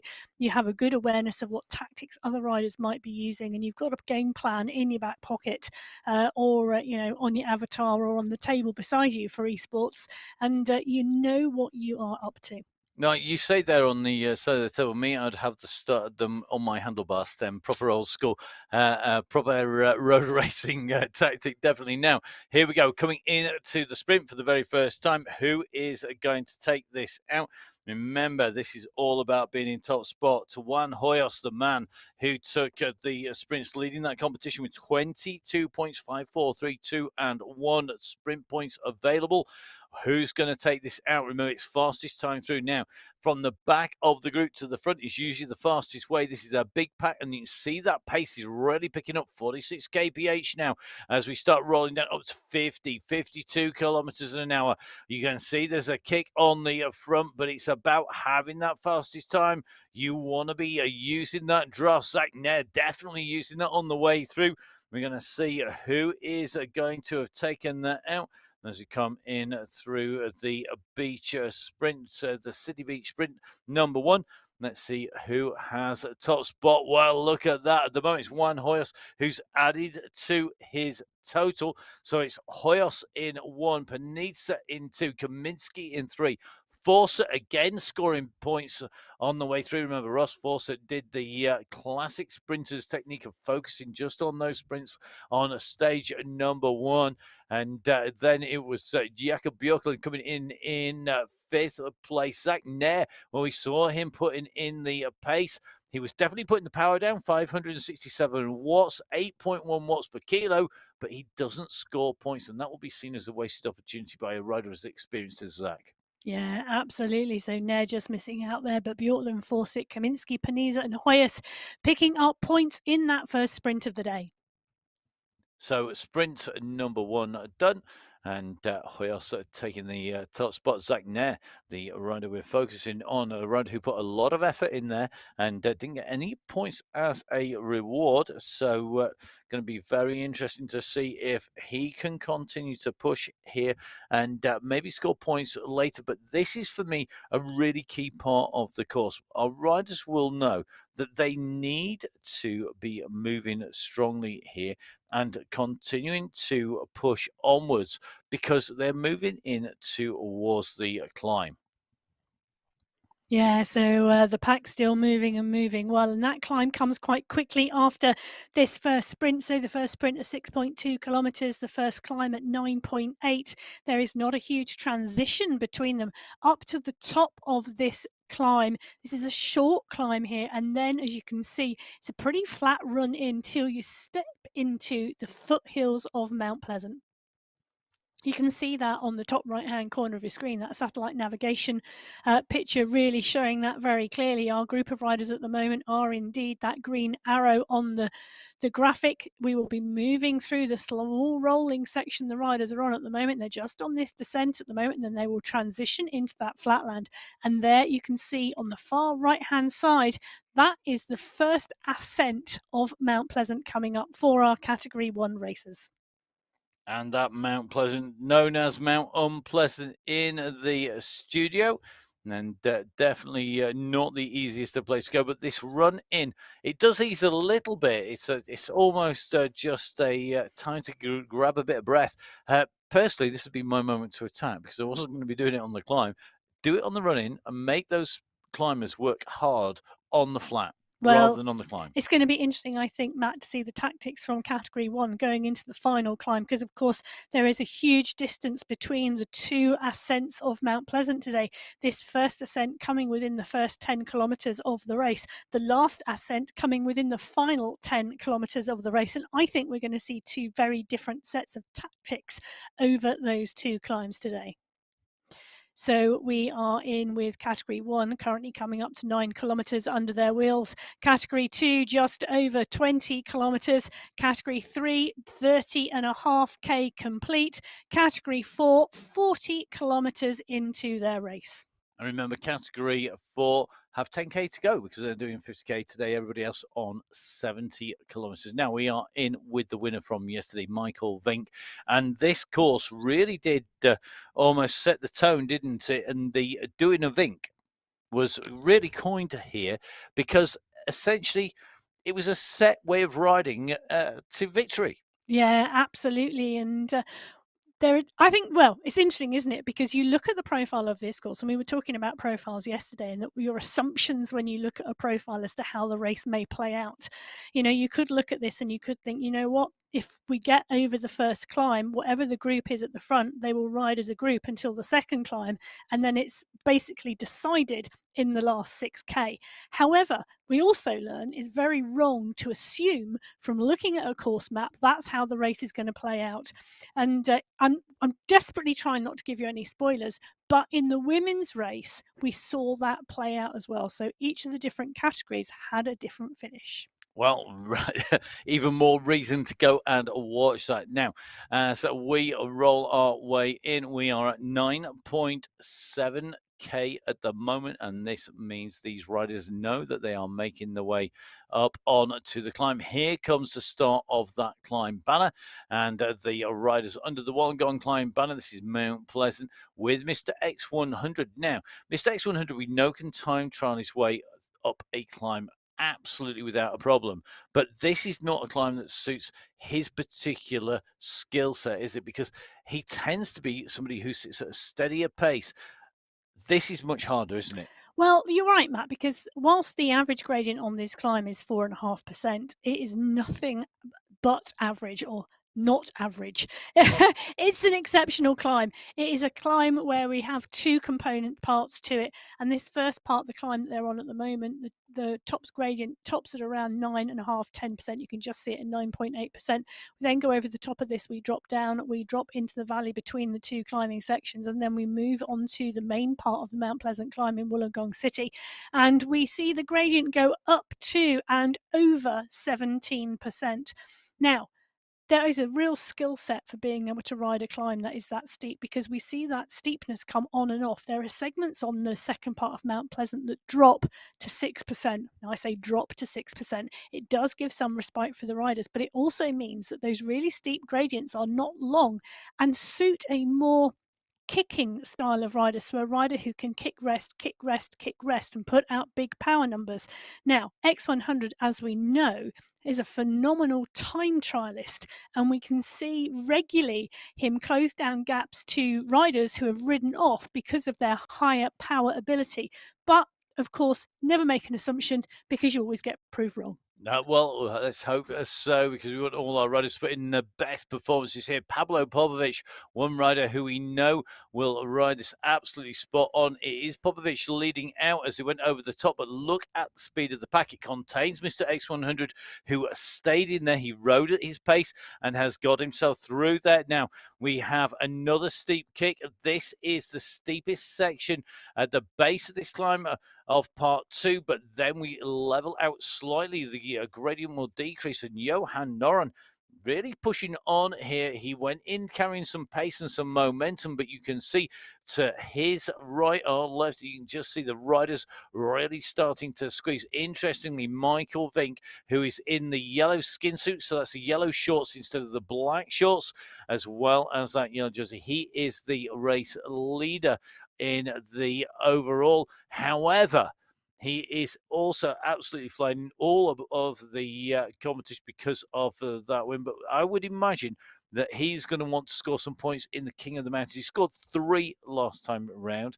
However, he's got the chance to score a further 10 today if he was to go clear. But Pim van Diemen here, pushing on the front, really has thrown the gauntlet down, hasn't he? And now we're starting to see a response. Absolutely, because this is indeed about that King of the Mountains competition. Van Diemen scoring 3 points yesterday as well, the same as Vink. So points on the board, but not in the top 3 positions. So absolutely bringing it to the gang today and claiming intention out of the gun. Indeed, I think this is a good move here by Van Diemen. He's continuing to push at 7.88 watts per kilo. He's opening a gap here. He's on 4 seconds at the moment, and this is a good move by Van Diemen. Is this where he starts to open the gap? The Gelato squad sitting in second place in the team competition as we came to air, only 0.1 of a second clear of The the gaps are Belgian Waffle squad. tiny. It's so small, isn't it? And that is going to be really, really interesting to see how that plays out. Pim van Diemen again scoring 3 points in the King of the Mountains so far, equal with Vink. If he takes the victory up here, this will push him ahead in that competition on the road. Yeah, well, the question is the rest of the group going to sit and let him ride away? And that indeed is the banner in front. Now, the question is, he might be the first over the line, but will he be setting the fastest time? Vijacin has been the one pushing on from the pack behind and side Safrazad, because Safrazad's currently the leader in that polka dot jersey competition, still wants to get points in the competition, even if it's not 5 points for the win. So the riders coming through, remember, this is about making sure that you have the fastest time. No points to being first over the line. It's about having the fast times. Now let's see how these riders go. We'll get those scores up as soon as we can. But whilst we're on the screens at the moment, you can see the gaps have opened. Now, here we go. It is Safrazad in 2 at the moment. So he has got a second place on his way through. We've then got Vijacin in 3, Mr. X100 in 4, and SS in 5. So the loser, again, almost first loser, Zach Nair. Zach, what are you doing, mate? Time to get He's working hard. That's what he's doing. He's not getting the result. He was, when we came through the sprint, he was in 6th place, first rider not to score points. He put a lot of effort and didn't get the result, but here you're bound to get a result, because if you're 6th fastest up that climb, you are going to be right. It means you're the the mix. 6th person over the top, and we talked about being over the top of this climb being an instrumental part in the race. It has regularly shown to be an instrumental part when we come to Wollongong City, because the gradient changes so fast the descent can really establish gaps in the pack, and that is dangerous. But taking a look at these category one men, it looks like we have a big group of riders all over the top and coming down the other side as a large group. I can see just one rider getting distance there in the back, or two riders actually in the top right hand corner of the screen. So we do have gaps formed in category one, but dropping into category four, and the category four leaders is where we are now. So this is the run for the line. We've got just over 5 kilometers left for our riders. So 10% of the race left, but the critical 10%, because remember the most important place to be at the front of the race is at that finishing line. And as they come through, you can see that our leaders have a gap of 28 seconds. So Cristiano Kennep, Enrico Quadrelli in there. We've also got Carlos Ospina in the gang. As you can see, they are continuing to push here. The riders really are looking on opening up a gap. So Ospina Hernandez in the group looking very good. And Juan Pablo Jimenez Carvajal also in the group. So Carvajal in the mix with the leaders. And we saw Kenneth working very, very strong. This is the chasing group, and this contains the yellow jersey. So the leader at the end of stage one at the moment is giving away 30 seconds. 30 seconds in the overall competition. This is very dangerous, and this could see a change. And no wonder we're seeing that yellow jersey doing a lot of work in the chasing group. I would be if I was him, because I wouldn't want to put 30-second gap in on stage two. I'd want to be up there and with this lead group of four. But do you know what, Matt? They are working really well together through and off and keeping the pace high. And that chase group, I'm not sure they've got a lot of power left in their legs to make the catch. I think that's a good description. And I think we've got to remember as well that we're now going to be approaching the end of stage two. And this is when riders start to feel the effects. It's some people it'll happen early, some people it will happen late, but we still have a number of hills on the way in. Really critical. This is the run in for the finish for category four, and it's going to include the same climb in and up. And you can just see the chase behind Primero again doing a turn on the front. Then it's Michael Suarez, Alex Pleasure, the man who was right up there in the sprints on stage when he was racing well throughout the course of today. However, this group have got to be so careful, because they could be ceding the top 4 places on the general classification overall. And it looks to me like all of a sudden we've got another kick coming. So is this a move by Hernandez to go clear here? So Carlos Hernandez absolutely pushing on. Speed Hernandez really working hard here, but look at the response from Cristiano Kennep. He wasn't letting that go. We've still got a few K to the finish, but that was a big move there coming in, and it was answered. So asked and answered well and truly. And is he going to pay for this? I don't think he is. Kennep came through. Now I think there's a little bit of being careful going on here. Nobody wants to put too much power down too early. They know that they have 3.5 kilometers to go to the finish. Put too much in now, you're not going to have anything left at the sprint. And there are still, remember, it is 4 riders. There's a good draft to be had. Well, they really are looking at each other, or as looking at each other as you can on an esports platform, because you can't see the white of someone's eyes, but you can be looking at what they're doing on the road. And if they do too much looking at each other, the group behind are going to close down. Remember, these 4 riders are in a position where they could open up a decisive gap in the general classification. However, simultaneously, they will want to take away the stage win, because there's big money for that as well. So it really is now a matter of decide your priorities and decide them fast, or you are going to be in trouble. We're approaching 47K in category 4. Remember, the category 4 race today doing 50 kilometers in total. All of the categories doing 70K, which means that of the rest of the categories, it is only category 3 who are over half race distance. So category 4 will finish first, and then the rest of the categories will continue on for their 70K. and we will be following them, keeping our eyes on 4 screens simultaneously till we jump back in on the way through. And you can see as these riders come in, this is the chase. That gap is coming down. Oh, is it open back up again? It's yo-yoing about at the moment, so fluctuating with the speed. This is one of the things that the gap will show. The computer programs are trying to predict what that time gap is based on the speed of the riders traveling. And this is one of the big differences between esports and the screens that you might see for an in real life stage race. So that is based on time past the past. So here we go. Our categories on the way in now. Category 4, great racing from these riders. And do you know what? This is going to be intriguing to see exactly what they do. Our category 4 riders are leading out at the moment. We have 4 category 4 leaders. They are clear, and it's still 35 seconds. Is this going to be a race winning move, Emma? Are they going to make this decisive? Can they put a gap in that could last to the end of the racing? We've got some Well, big stages to come. they've got 2.2 kilometres on stage 2 on the MyWhoosh Championships until they see the finish line. This group of 4 riders in the front of this category 4 race.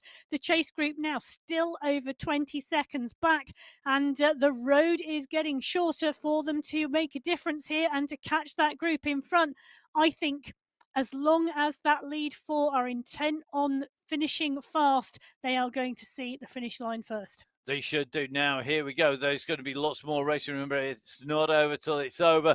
And that is at the end of 7 stages. Our category 4 riders racing for points, for prizes, for big prize money here on the MyWhoosh Championships. Your 4 leaders as they come in towards the end of 50k with a gap on the chasers. It's now at 20 seconds. Remember, there are more riders in that chasing group. They have the advantage of numbers, but have our front 4 got anything left in their legs? Surely they're going to want to push this in, and this is where those individual agendas are going to count, Emma. Well, Primero has noticed, Matt, he's noticed the gap coming down, and he's noticed the fact that these 4 riders are all looking at each other. It's become a game of cat and mouse in this front 4, and the pace and the power has really backed off. Now, the chase group are the ones benefiting from this, and Primero has started to push on, but I still don't think they've got enough road to catch.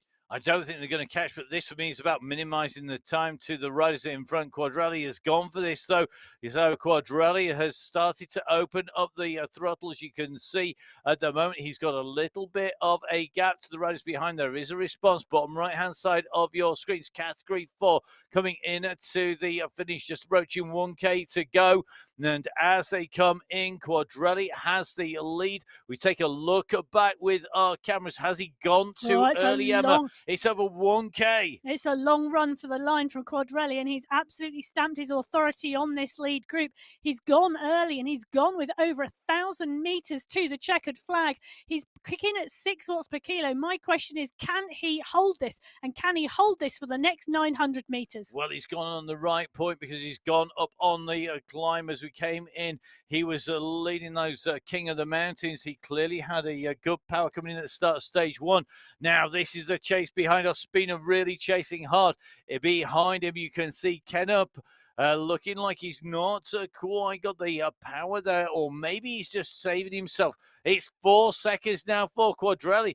Can he make this his 700 meters to go for Kennup, chasing behind, but he's got ground to make up now. Here he goes. He's just gone over the top of there of running into 4th place. He's up into 3rd, but it is Enrico Quadrelli who is opening the throttles once again. He's gone on the climb, 6 watts per kilo. Yeah, 6 watts per kilo, and he's pushing up the climb. He drops slightly on the descent, and then there's a right-hand bend, and he will not see the finish line until about 150 metres before he reaches it. So it's a late sight of the finish line, but Quadrelli is the rider pushing on. Ospina in 2, 4 seconds back. Kennup is coming fast behind Ospina, and Ospina and Kennup are really putting the power down now. So this is about that run. Can Callahal do anything about it? I think he's distanced in 4th place. He's not going to make it. It's going to be a win in stage number 2. Enrico Quadrelli comes in. He pushes through the line. He's going to take away the stage win. He's going to take away the big prize of money. He goes into the yellow jersey on the road. The question will be, can he keep hold of it? Ospina comes through behind him. He's going to take the yellow. He was clearly in a better position overall. Kenneth through, and it looks like Cavajal going through.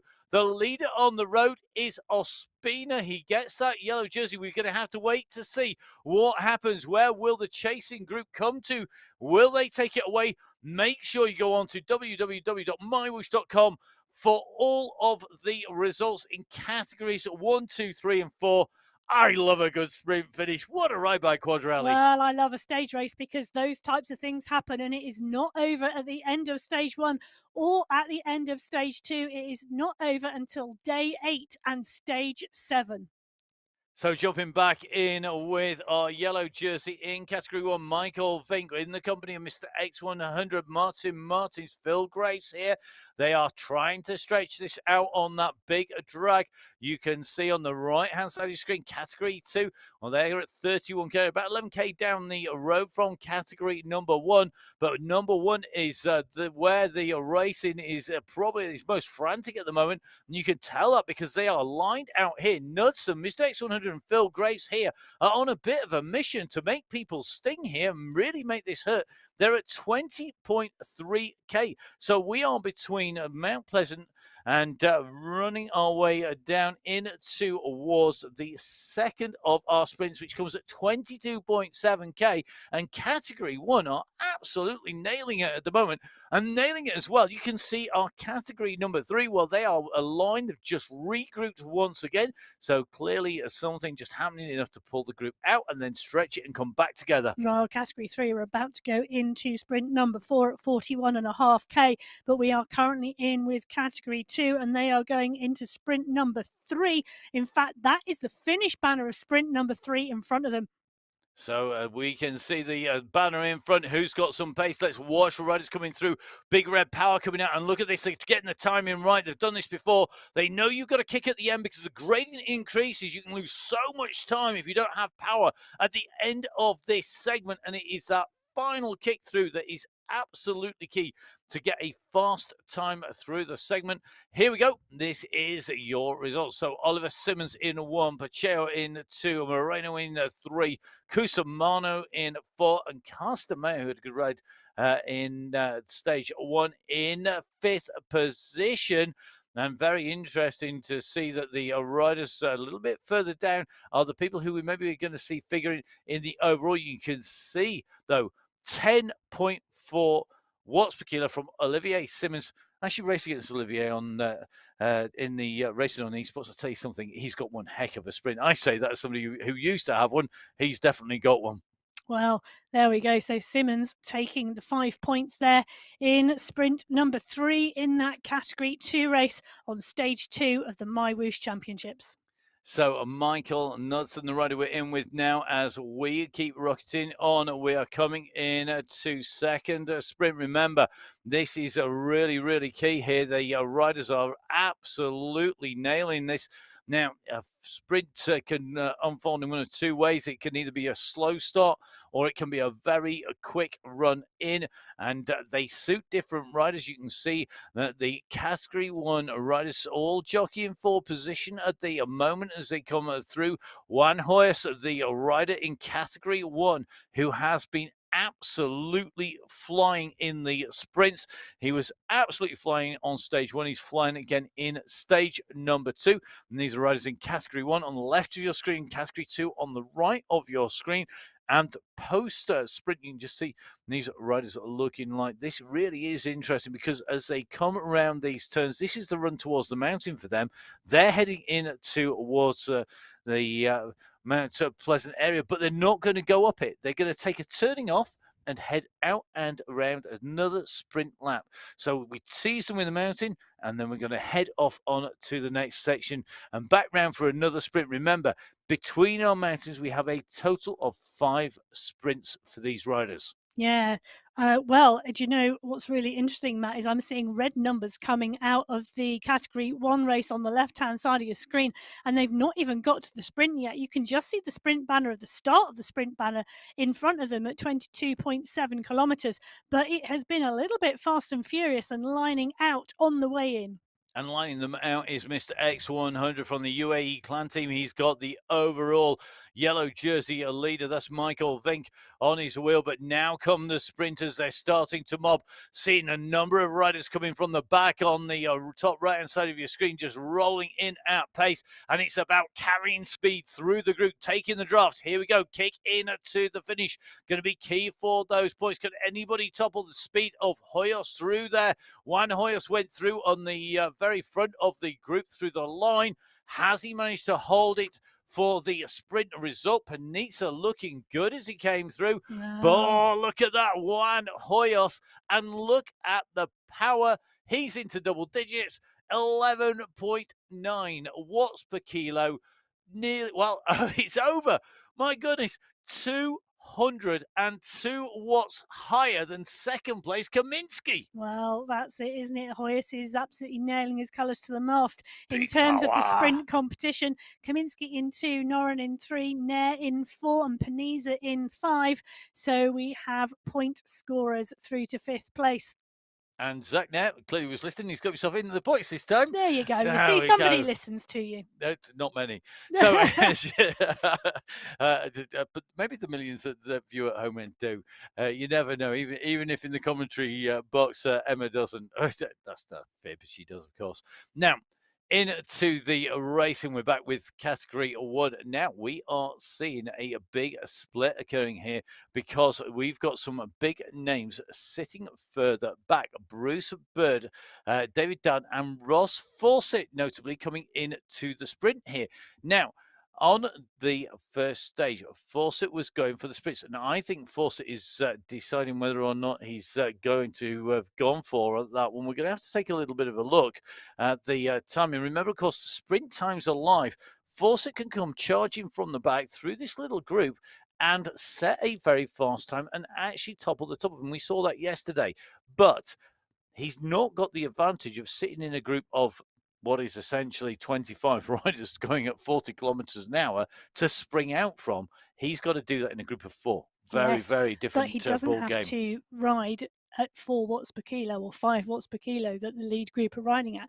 He can ride at 2.5 or 3 watts per kilo and put a bigger kick in. So like he's his more style. recovered. I like his style. Right, well, it's a steady clear and then kick. tactic. It is a clear tactic, and particularly if you want to target the sprints. And do you know what? It really worked for him yesterday. He wasn't with that leading group, and actually, time after time, off the back of that leading group, he set top 5 sprint times. Well, and of course, probably earned himself an extra slice of birthday cake. You never know. Well, whilst cake is on Matt's mind, we are in with the leading group in the category 1 race, and it is pushing on. It is still pushing on, but this is quite a steady pace for this group. So let's take a look at the prize pool for category 1.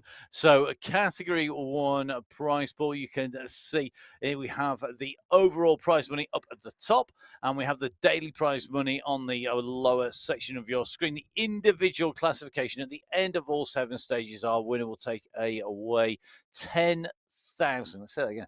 $10,000. The team that takes away the top spot in the team competition, and that team competition currently being led by the UAE clan team, $42,000.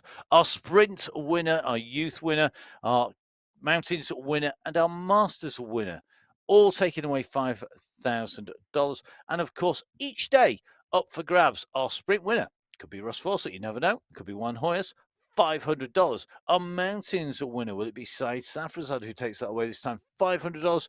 And an even bigger prize, of course, for our stage winner, which is what was taken away by Michael Vink. Now, Michael Nussen on the front of the group at this stage. And I think we're going to have to be very, very attentive here, Emma, because we are on the run round at the moment. We're at 25.9K. And just taking a look across on the right-hand side, 24.8. So currently just over a K back is Bruce Bird. He was in the company of David Dunn, Simon Walter, Nicholas Van Haren and Ross Fawcett, but that's not the case anymore. No, not at all. And we can see some real time differences here and some real distance gaps. So it is indeed coming up for 1.1 kilometres, actually. What a huge gap that is now. It is a big gap, but like I said, there are different tactics. And one of the great things about having a stage race is Okay, so you have a bad day on day two, and you're not in the overall, but you know what? There's still the sprints, there's still the mountains to go for, there's still the stage wins to go for. Rest for 3 days, 4 days, have a nice easy ride, get through the finish, and then do you know what? Put it all down on stage 5 Well, and take away something really big. and you might be really lucky because everyone else gunning for the overall classification may just let you go down the road and take the stage. And they're going to be more tired. Yep. They're going to be absolutely, if people are not on their knees by the end of this 7 stages, that last stage, if you've not looked at the profiles, make sure you check them out. You can download them as well as the tag guide, the rule set on the way through. The last stage actually is not hugely mountainous. No, it is fairly flat. 495 metres of climbing over the 70 kilometres in stage 7. So not as hilly as today. So it's going to be a fast stage, but everybody's going to be struggling. So if you've got some serious power, if you are fresh, you're going to be able to fly on there. But of course, don't forget we have the rest day, and that is going to throw something different in the mix as well. Now, Category 2, right-hand side of your screen. Category 1, left-hand side of your screen. And Category 2 are very, very active. You can just see they're strung out a little bit more than Category 1 at the moment. Category 1 about to come around. They've just gone through past the pens and are going up on to the climb away from the shoreline and up on to the cliff top. As in Category 2, Johan Moreno pushes on. So looks like both races starting to stretch again. Now, here we go. This is a key point on Sunday Race Club. It's a key point on the championship. And one man who knows both inside out is Mr. X100, your Masters leader in the Category 1 competition. He's on the front. He's stretching this and he's looking to do some damage. And that was one of the tactics that we saw time and time again yesterday. The team from the UAE clan team, they really made people hurt. Well, yeah, and often not about going off the front, more about dropping riders off the back and whistling the group down because this is one large group at the moment. We are heading towards 30 kilometres of this 70 kilometre course complete, and we have a very large group of Category 1 riders all together. And there is not a lot on this course profile to separate them unless someone has an absolute intention to break the group. They're going to have to really go hard. I think they're going to have to be lucky as well. I think no matter how good you are, that group could come back to you unless you're lucky. And they don't want to do it. It's got to be a lack of intention for them to bring you back on these lower sections. That is different, though, isn't it, though, when we come on to Mount Unpleasant for the final time, the second time today, because that is going to be really the crux of this stage. It really is the tough point in the climb of the day. It's identical in terms of climb to climb 1, but it comes at the end. The start of that climb hits at 63.9 kilometers, not at what is essentially 9.8. So that is a massive difference, and that is really going to be telling. Well, and I think the real part and parcel of this, Matt, is what this group do between now, nearly 30k, and 63.9k, because that is going to have a huge influence on what happens on that climb. You know, we have some phenomenal climbers, but unless someone intentionally goes out to hurt them, aka Michael Knudsen just pushing off the front there, you know, they're going to come in with very fresh legs. So for this quality of rider to have a chance against the quality of the field, you know, they've really got to make each other hurt between now and 63k.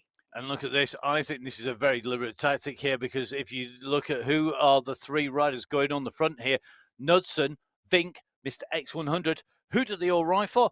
UAE clan team. This is something very, very interesting because they have gone very hard there.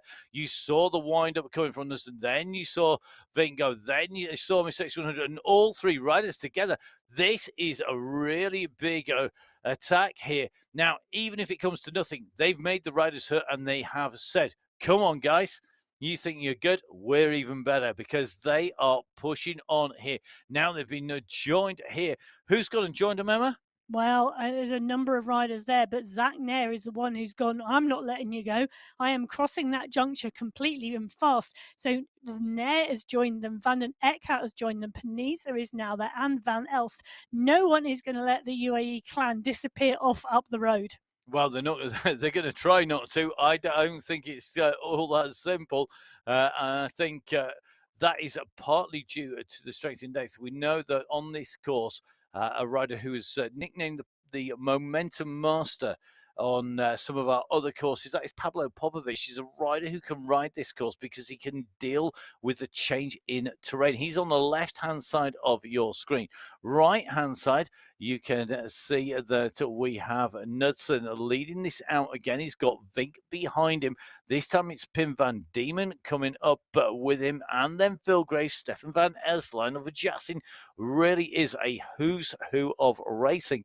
We are at, let's remind you, less than half race distance, 30k covered of 70 kilometers. If they keep this up, they aren't going to be in bits. There are going to be lungs all over the floor. Knudsen and Vink will not be in bits if it's a two-man breakaway to the finish line. Because if anybody could do it, Knudsen and Vink could do it. It's so far, 40 kilometres to the finish. This is some ask. I think this has got to be an attack, make them pay, and then take a rest. Let some of the other team members have a go and sit in the wheels instead. No, I'm a fangirl. Leave me be. And we will see who's going to be right here. So it is Vink and Knudsen on the front. They're being chased down, though, by Saeed Safrazad, who knows these two very, very well. Saeed Safrazad, normally on a Sunday race stop, will be a member of the UAE clan team.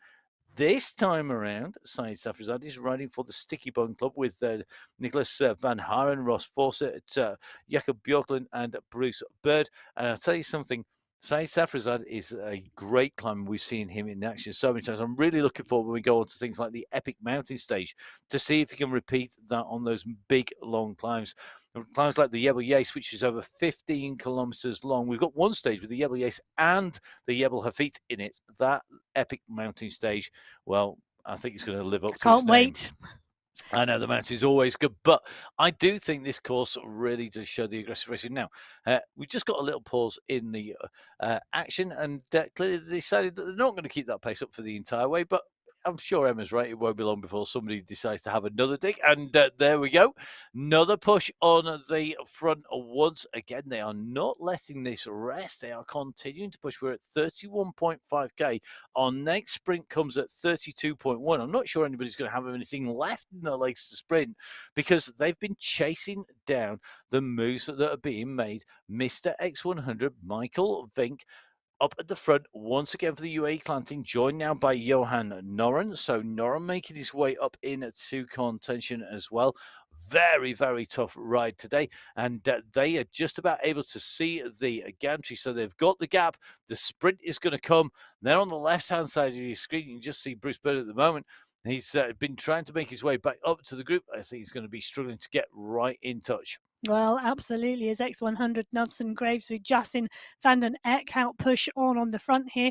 The rest of the pack comes snowballing up as we see in front of us at 32.1 kilometres. That is the next sprint banner. So sprint number 3 coming up for category 1. So it's interesting to see after all the attacking and jostling for the front of this group and for a breakaway as to who is going to go into contention for this sprint or whether anybody is going to contend this sprint, because at the moment I am not seeing anything light up the screen, but Hoyes is the only one who has gone for this. Juan Hoyes in that sprint jersey goes for sprint number 3. Now, it was not even a competition. Well, we're going to see that when the times come up. And if Emma's correct there, it was Hoyos who went through. But look at that. There's a counter-attack going from Knudsen over the top. So Emma quite correct there. Hoyos going at 726 watts. He is clear of Thien. Thien went through at 479 and 6.6 watts per kilo. But you can see that the numbers there reflecting Emma's feeling on that. That really the rider who went for it. And that was Juan Hoyos. So Juan Hoyos with 5 points. Christoph Thiem with 4. You've got Tim Cutler with 3 points. And Lucas Zanaska adding 2 points to his total. Michael Knudsen adding 1.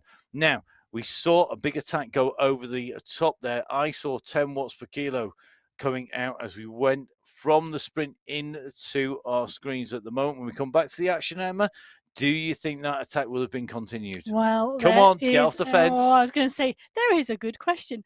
Do I think? I think we're ripe for an attack at the moment. I think this transition stage between the two a sense of Mount Pleasant is not going to be a quiet time at all for Category 1. So as we go back to our screens on the left, it looks like it's been contained. The push over the top. Just looking to see if anybody's down the road on the left of our screens. Right hand side, Bruce Bird still chasing a little bit further back in Category 1, but you can see left hand side. Looks like that group all together. Nobody got very far, and the attack that continued through from that sprint, just opening up, just stretching out as they come over the sprint line and start heading in and around. So 33.8k covered. We have covered 3 of our sprints. We've got 3 more to go. So this is where we run round. So basically, we've got laps of 9.1k, and I think these riders are really going to be pushing on. Now, just taking a look at our Category 3 riders, they are currently at 51.8k. They're on the right-hand side of your screen. They've just come through their penultimate sprint. So they have one more sprint left. They're just heading out on to the circuit with one more circuit of the beach sprint circuit with the laps, the shorter of the laps before they go up on to the climb. So still a fair distance to that climb, about 14k for them. For our Category 1 riders, they know that there is going to be plenty more pain before they even get to the turn of seeing Mount Pleasant. And that is being handed out predominantly by the team from the UAE clan team. Now, this group has got smaller. We can see Mr. X100 on the front stretching this out, but I think this group has lost a few riders here. Emma, is that the impression you're getting? I can't imagine everybody's been able to stay with this pace. No, they haven't. We've seen some riders drop off. I mean, we've had the flick back, haven't we, to Bird. We know that Fawcett is further behind. So this group was a large group to start with, and we know that they have been dropping off the back in 1s and 2s. So whilst we had no attack off the front, we have been slowly losing riders off the back of this group. So I think that grouped down to about 23 riders or so, just watching the screens looking flick at the through. screen at the moment, I would agree with that, Matt. This group, 23 riders at the front of Category 1. So 7 riders being distanced at the moment. Mr. X100 sitting in the back. He's got rider number 22 according to that. So may well be it's 22 run 23. Very difficult always to tell with the ever-evolving churn that occurs on the front of the group. That would indeed mean that Jakob Björklund is the rider between this pack and Bruce Bird. So the last rider to be dropped off this group is indeed Björklund. Yeah, Jakob Björklund, a very handy rider indeed, and a regular on the Sunday Race Club. Don't forget, of course, you can catch up with all of the action from the Sunday Race Clubs. They're all there available to watch back and go back. You can go into the dim and distant panel. You can have a check out of the very, very quick evolution of the graphics from the very start and work your way up and through. And of course, if you want to come and join the Sunday Race Club for May, you will indeed be riding and racing with some of the riders you are watching today. So head on over to MyWhoosh.com, take a look at the events page and the Sunday Race Club. You will find the technical guide, you will find the rules, you will find frequently asked questions, you will find all the information you need to set yourself up, get onto MyWhoosh, get riding and get joining us on the Sunday Race Club for May. Indeed, and I think that is going to be what I would. What would you like to see come out of the stage? I would personally want to see the riders coming through, and I would want to see lots of riders joining the Sunday Race Club, because that is really, really key. And come and join. And there's riders of all ages and abilities. Yeah, there is indeed. We're watching at the moment our Masters competition in Category 1 in those blue jerseys. And it does show there is something for absolutely everybody on the MyWhoosh Sunday Race Club and on the MyWhoosh Championships, because we've got a Masters category, we've got under 23, plus the general category as well. And one thing that we do see, that equal prize money for men and women, as well as that prize money for Masters and under 23, absolutely key. And our regular riders benefiting from that in the championship. We're watching Mr. X100 left-hand side of your screen. He's our Masters leader. At the end of stage 1, will he be holding that at the end of stage 7? Well, only time will tell. I have to say, I think he's on absolutely storming form at the moment, because when we look at the racing, we know that he is the road captain very much. He's absolutely instrumental in how the tactics seem to play out for that UAE clan team. But he's also today and yesterday been riding incredibly strongly, and I think he's been working towards this point. Looking back now with hindsight, the performances in the Sunday Race Club, I think he's really been working to hit this at Well, some speed. I think this championships has been a target for a number of esports riders, and we see that, don't we? You know, they have absolutely been a target for the MyWhoosh Championships, and we've seen riders come into form at the right time, and that is exactly what's happening with X100 as well as some of the other riders here. We are seeing really strong performances because of the fact their training programs have targeted the championships.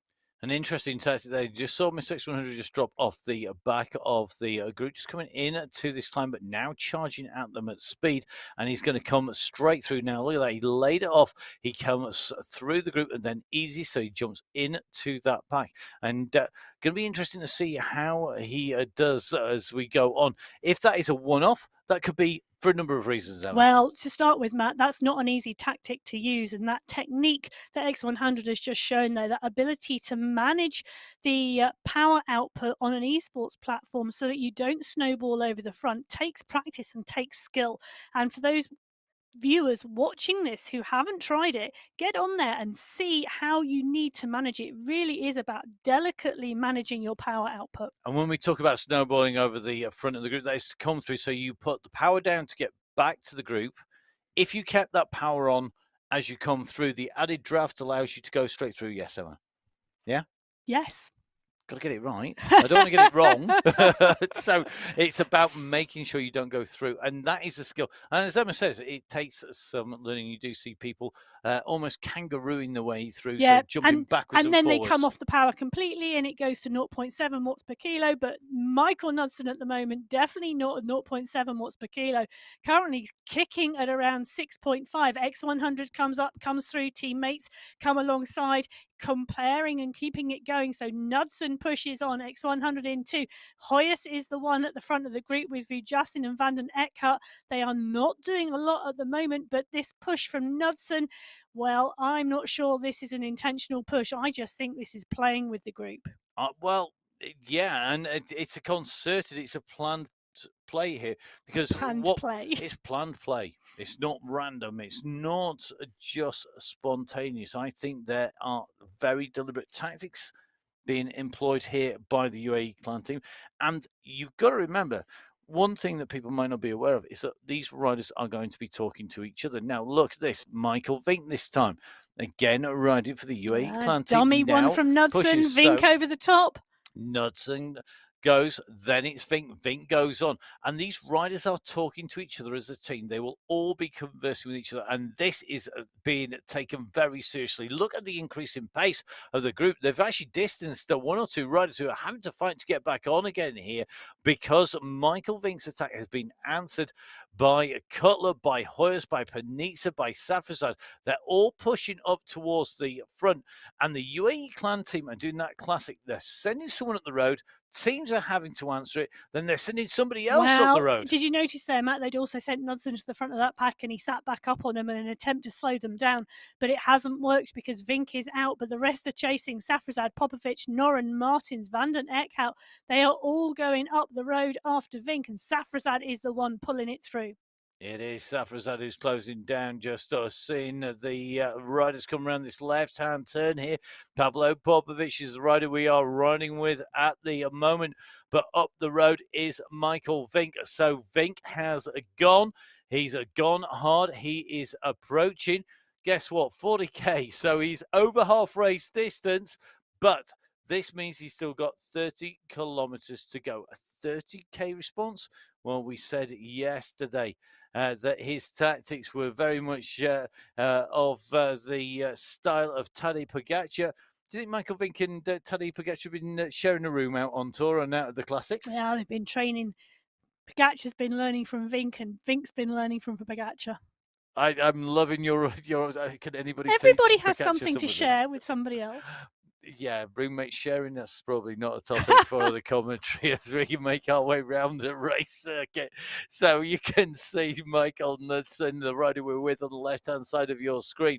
as they make their way through. Right-hand side of your screen, this is category 2, and the aggression is being shown again here as they approach the 50-kilometer marker here. So 50.9 to 51.2 is a sprint, but they are already ramping this up. Look at the right-hand side of that Yeah. screen. It is in red and yellow as they are all answering the push there as they come in. They know that they do not want to let anybody go. Time is ticking on. They're approaching 50k of 70 kilometers, and this could well be spoiling tactics for that sprint. Yeah, it is indeed, and we are seeing this really light up this category 2 race. Now, this is one really large bunch. If we take a little bit of a look back, we're looking over 20 riders in this group, 22, 23, 24. You know, as they continue to push on, Ospina is the one, but is quickly rotating through, and they are about to come onto this sprint at 50.9k. So around that right-hand turn, they go about 600 meters to go to the start of the sprint. The riders looking like they really do mean business. Let's watch out for anybody taking an early flyer. You can just see, though, speaking of flyers, Michael Vink, right-hand side screen. He's on it again. He has pushed again and just eases off. Look at that, 0 watts. Do you know what? I'm going to let you all come back up to me, and they're going to come at speed. So is he going to be able to kick on here? It looks to me like he may have a problem. Now, we do have riders having issues. This will be big news if our yellow jersey has an issue. Now, it could be that the turbo trainer has got a connection issue. We have seen riders who are out on tour. Remember, this is a world tour rider, so he's probably not likely to be at home. We've seen riders out race regularly on esports from their hotel rooms out on tour. And guess what? It often is the case that they don't have the most stable internet, that they don't have the best connection, and then they've got some work to do. And this really will mix up the racing, because all of a sudden the rest of the group are going to go, wait, time for me to have a go. And it Well, is time to have a go. Here we go. We are on our way into the next sprint here. So this is going to be sprint number 4 of 6. Remember, the man to beat is Juan Hoyos. They need to keep a lid on him. If he continues to keep extending his lead by getting more and more points, it could be a door that they can't shut later. well, I've just seen 14 watts per kilo coming out of Hoyos at the moment, so he's absolutely adamant he wants a clean sweep of these sprints today. So Hoyos out and contending, but X100 is pushing on here as well. Now, X100, I think, hung around and waited for Vink because his teammate had issues. Now he's got to catch back on, as Hoyos is the one wanting this sprint today. So the riders in and through that 300-meter sprint, and absolutely key for them. Now, Mr. X100, I think I'm absolutely correct there, just went back to wait. He's going to have to chase back on. We'll come back to that in a moment. You can see the results of the sprint, and once again, Juan Hoyos right up at the front. Panizza in second place, again scoring points. Christoph Thien, Phil Grace, and Van Elst also in the points there. But for me, the big take home today, can anyone beat Juan Hoyos in a sprint?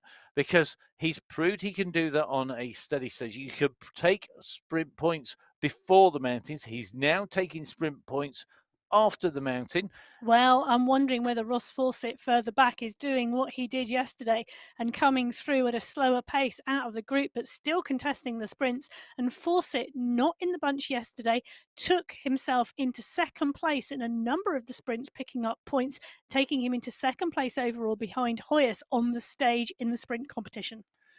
Now, let's go back from our sprints back into the chase by Mr. X100, who had waited for Vink, who clearly had an issue.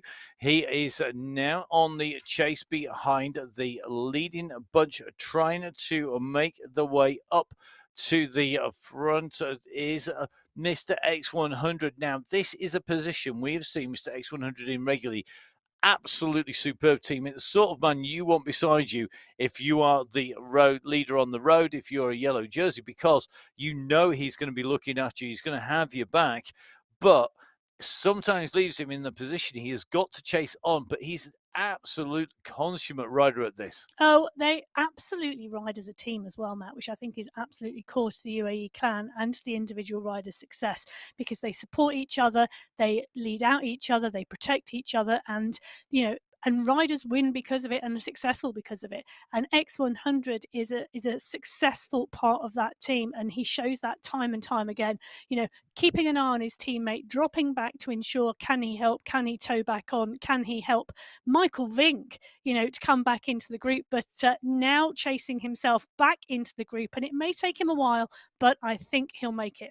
Well, look at this. SS, his teammate, has dropped back as well to pick up Mr. X100 because they've got that Masters jersey to defend. Yeah, Look at the watts per kilo. Now, SS, when we talk about the work that's done by Mr. X100, SS is looking good. So you can see here that drop back. You can see the watts per kilo come down. You can see him coming back and the time gap opening. And this is what I absolutely love about the stage racing. It shows you the character of these yeah, riders. look at that. There's no such thing as just taking individual glory in a stage race. It's so difficult to take the win, to take a category lead. And this is a team and dynamics and team loyalty in action. Yeah. And this is why having a strong team is so important. And look at that pickup. I have had the pleasure. I'm just going to write out. I have ridden with both these riders on MyWhoosh, and do you know what? That is brilliant. And you just Look saw the at little that hand turnaround. signal, absolutely brilliant. So the hand signal comes out from SS, through and off. Let's do this together, you and me. Let's work together and let's bring this gap down. We've got 15 seconds to get back from the group. We know we can do it. We've done this many times before. Let's get going. So here we go. Well, it's time to wind it up. I've been on the receiving end of the scene and right off into the distance when they've done this. I'll tell you something, they are moving. But look at the rest of the group now. The riders for the UAE clan team, we've got riders in the chase.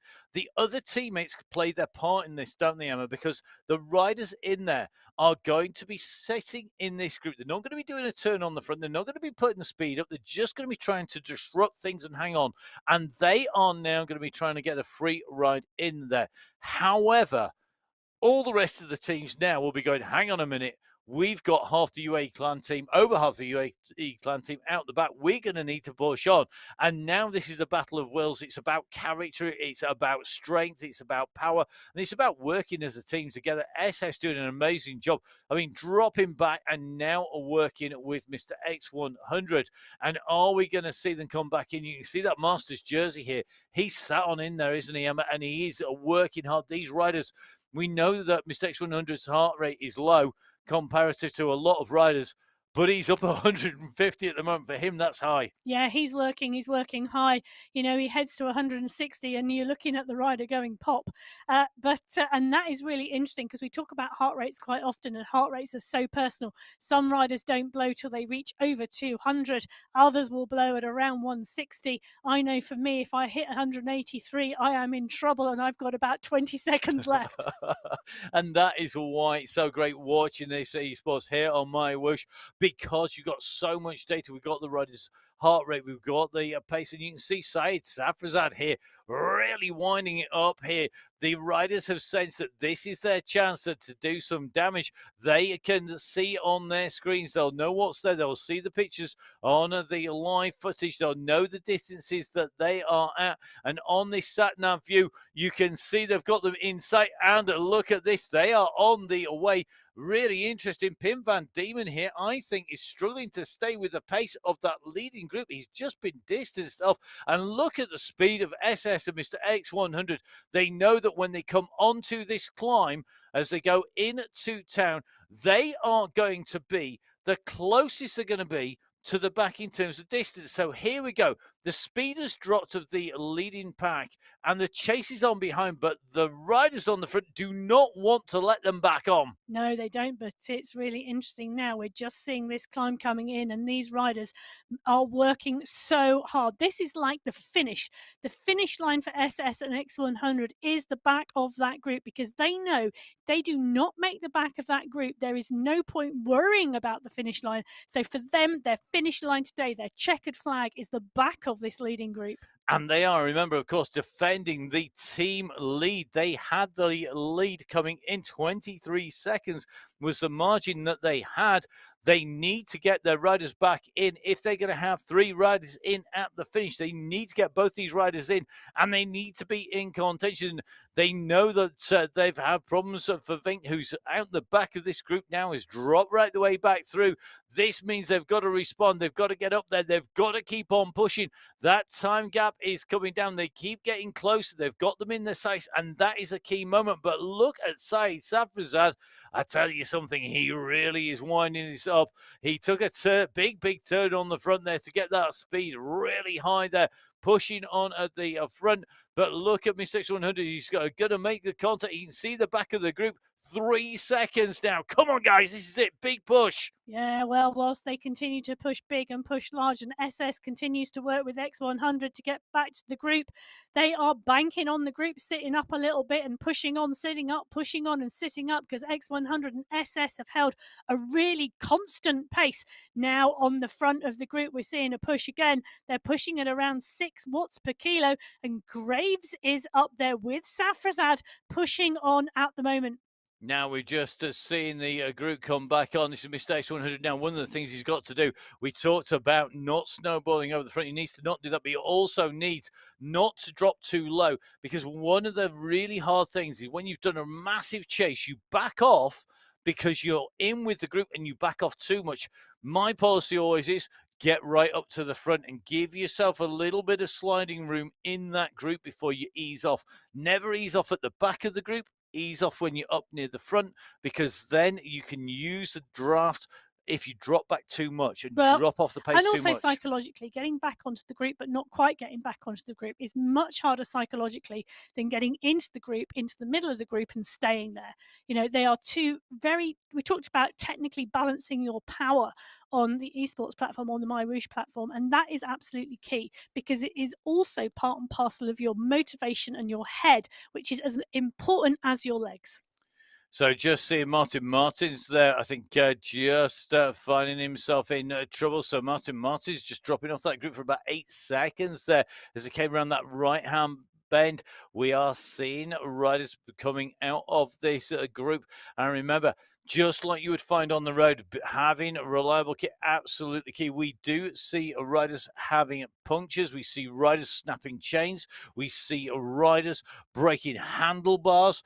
We've seen riders actually coming completely off the turbo train with the effort that they put in riding on the competition on a Sunday race club. And exactly the same thing can happen here. You've got to be really on the pace here to go for it now. We've just seen Mr. X1 just take a little bit of a breather there as he then pushes back into this group. He knows how far he can go. He knows how much room he can give. So really interesting to see now. Martin Mott is in the Belgian Waffle Squad, has gone off the back. Has he got teammates going back, or has the group made a decision that they're not going to get him back in again? That's left-hand side of your screen. Right-hand side, this is our second category riders. They are at 57.88k, so about 2k off coming in to their next set of sprints. Yeah, they are indeed, and they are still one large group. So we've got a large group on the left-hand side of your screen in the yellow jerseys. That is the leaders in the Category 1 race. We've got a big group on the right-hand side of your screen in the green jerseys. That is the leading group in the Category 2 race. These are big groups on the stage today, so we are currently seeing high levels of competition and no races decided yet, still with a long way to go. So Category 1 currently at 50-kilometer marker, or about to hit that, and traveling well. 58k covered for Category 3. Riders in, Category 2. Category 3 currently at 6k from the finish, and I'm sure we'll try and get to them as they come in to the finish with 6k. That means that they're going to be on the final climb, and that will be that decisive climb in. That just keeping an eye on what's been happening in Category 1 a little bit further back. You can just see Jakob Björklund and Bruce Bird, the nearest chasers leaders to the front group on the left-hand side of your screen. And that leading group of riders really continue to push on. We've seen repeated attacks and counter-attacks, nothing making a really race-winning move. And here we go. Here we get in with Category 3. They are indeed on Mount Pleasant. So this is the key moment. We've got our points leader. I think it's going to be on the front of the group here.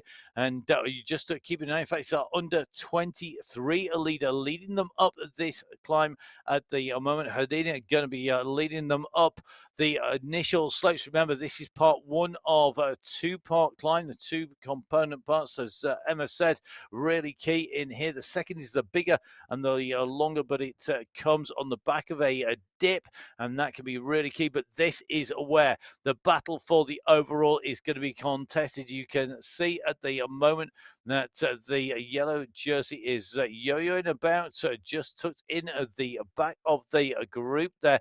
And you can just see our under 23, our youth leader, just tucking in, not continuing at the very front over the top, but this group over the top.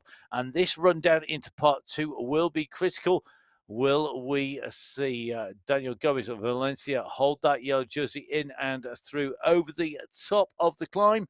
Well, we have one set of gradients to come that are going to be really instrumental in that, and that is Mount Pleasant Part 2. Now, back on with Category 1, you can see Michael Knudsen on the attack, 5 seconds clear at the moment as they go into the sprint here.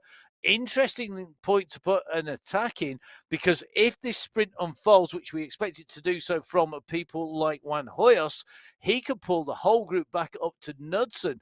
So Knudsen going on the attack so early is going to see an interesting response here. Now, Hoyos is coming at pace. He's going to get right on the wheels of Knudsen. Yeah, absolutely. Interesting tactic from Knudsen in terms of timing, because Hoyos has indeed done what we expected him to do, and Cutler has followed him as well. So in contesting the sprint, they have come up and brought the group back to Knudsen. So Michael Knudsen put in an attack there before the sprint and went clear, but Hoyos has pulled the group back through that sprint, and we're going to just take a look at those sprint results. Well, look at Juan Hoyos once again taking a full points, 5 points coming through. And I think we have a very clear favourite in the Category 1 sprint competition. The Hexagon 1 rider, Juan Hoyos, taking the win well clear. Almost double the watts per kilo being kicked out to his nearest rival. That is Michael Kaminsky, who took second, but Van den Eyck out taking third. Vidal Mayer taking fourth, and Christoph Thiem taking fifth position. And very interestingly, Juan Hoyos now surely is going to be the real prize or winner on that Hexagon 1 team. Will the team change tactics and maybe just give him pure support from here on in? Because he's doing a great job at the moment and will be taking away the stage sprint winner's prize. So try saying that without too many comments. Well, we're back in with this Category 1 pack, and they are still motoring. So we've still got just shy of 20 riders in this group. And I think that is how we are going to play it out. We saw those Category 3 riders going into the second ascent of Mount Pleasant with 13 riders in the leading group. We've got a leading group in the Category 2 race, and we have this leading group in the Category 1 race with 21 riders in this group.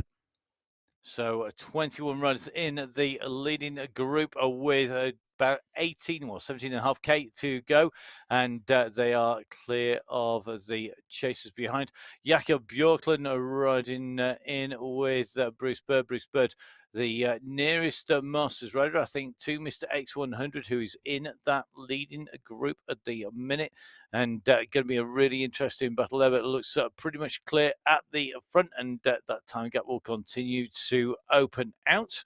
The leading riders are making their way through now. They've just come through their penultimate sprint. They have one more sprint to go in Category 1. That comes at 60.3 3 kilometers. And then we turn in towards Mount Pleasant for the last time in that run into the line. So leading the group continues to be whittled down. Chase is on behind, but not going to make contact.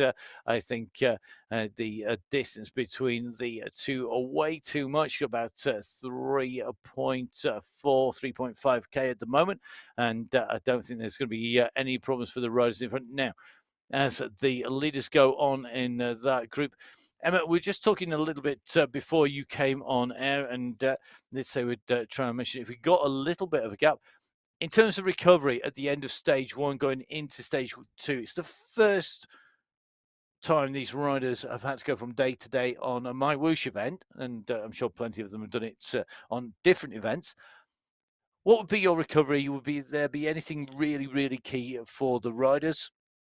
Well, that's a really good question, Matt. Recovery is part and parcel of that whole nutrition and hydration package. And I would be thinking actually about not just the 8 days, but probably the 4 days that came before that as well, at least. And I would be looking at a good 10, 12 days. So 2 weeks, really, I would be thinking about my hydration and my recovery and planning that. And that is absolutely key. But we just drop in, with this leaders in this category 3 race. They are going to be the next riders to come up to the finish line. And they're going to need to make sure they get that recovery at the end of the stage. We'll see who's going to take victory. And of course, that's a clear indication that recovery has gone really well for them between stage one and stage two. And then they have to repeat that again. Now, the situation on the road, Cristiano Montoya at the moment leading clear of Valencia. It looks like her dinner at the moment. Not far behind. I think we are going to see what is potentially a group of 4 riders clear at the front. They're being chased by Phillips in 5th, Bala in 6th place. But this is going to be very, very tight. And what is very telling, yellow jersey Valencia is at the front of the race. He's got the white jersey with him as well. Really, really key. Yeah, and that is absolutely part and parcel of what we're doing here, isn't it? And Staples is in 4 at the moment, and Staples is seeing those 3 riders go clear, Matt.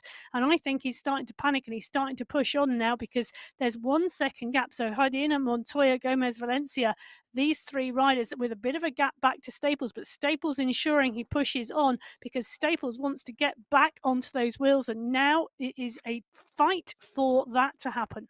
It is, and time is running out for anybody else to come up to them. So the gaps are not huge. It's only 5 to 6 seconds back behind the first 4 riders or so.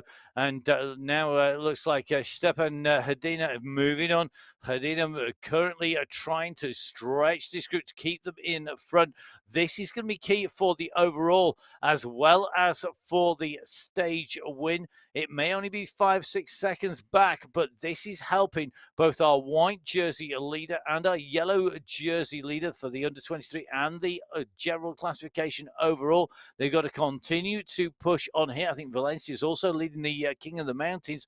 They are clear of this group with Felix de Manuan in here. We've got Bala in here. They are trying to close the gaps down. This is going to be really tight. It is going to be tight indeed, and they need to be careful they don't run out of road because the clock is ticking and it is coming down. So just under 1,500 meters to go in this category 3 race. We've got riders out front. In fact, Staples is leading the group at the moment. Hadina, Montoya and Gomez Valencia, the 4 riders out front. Then 6 seconds, 5 seconds now back to Phillips, who's putting in a concerted effort to try and close that gap down and not let this 4 riders who have broken away go 1, 2, 3, 4 in this race today.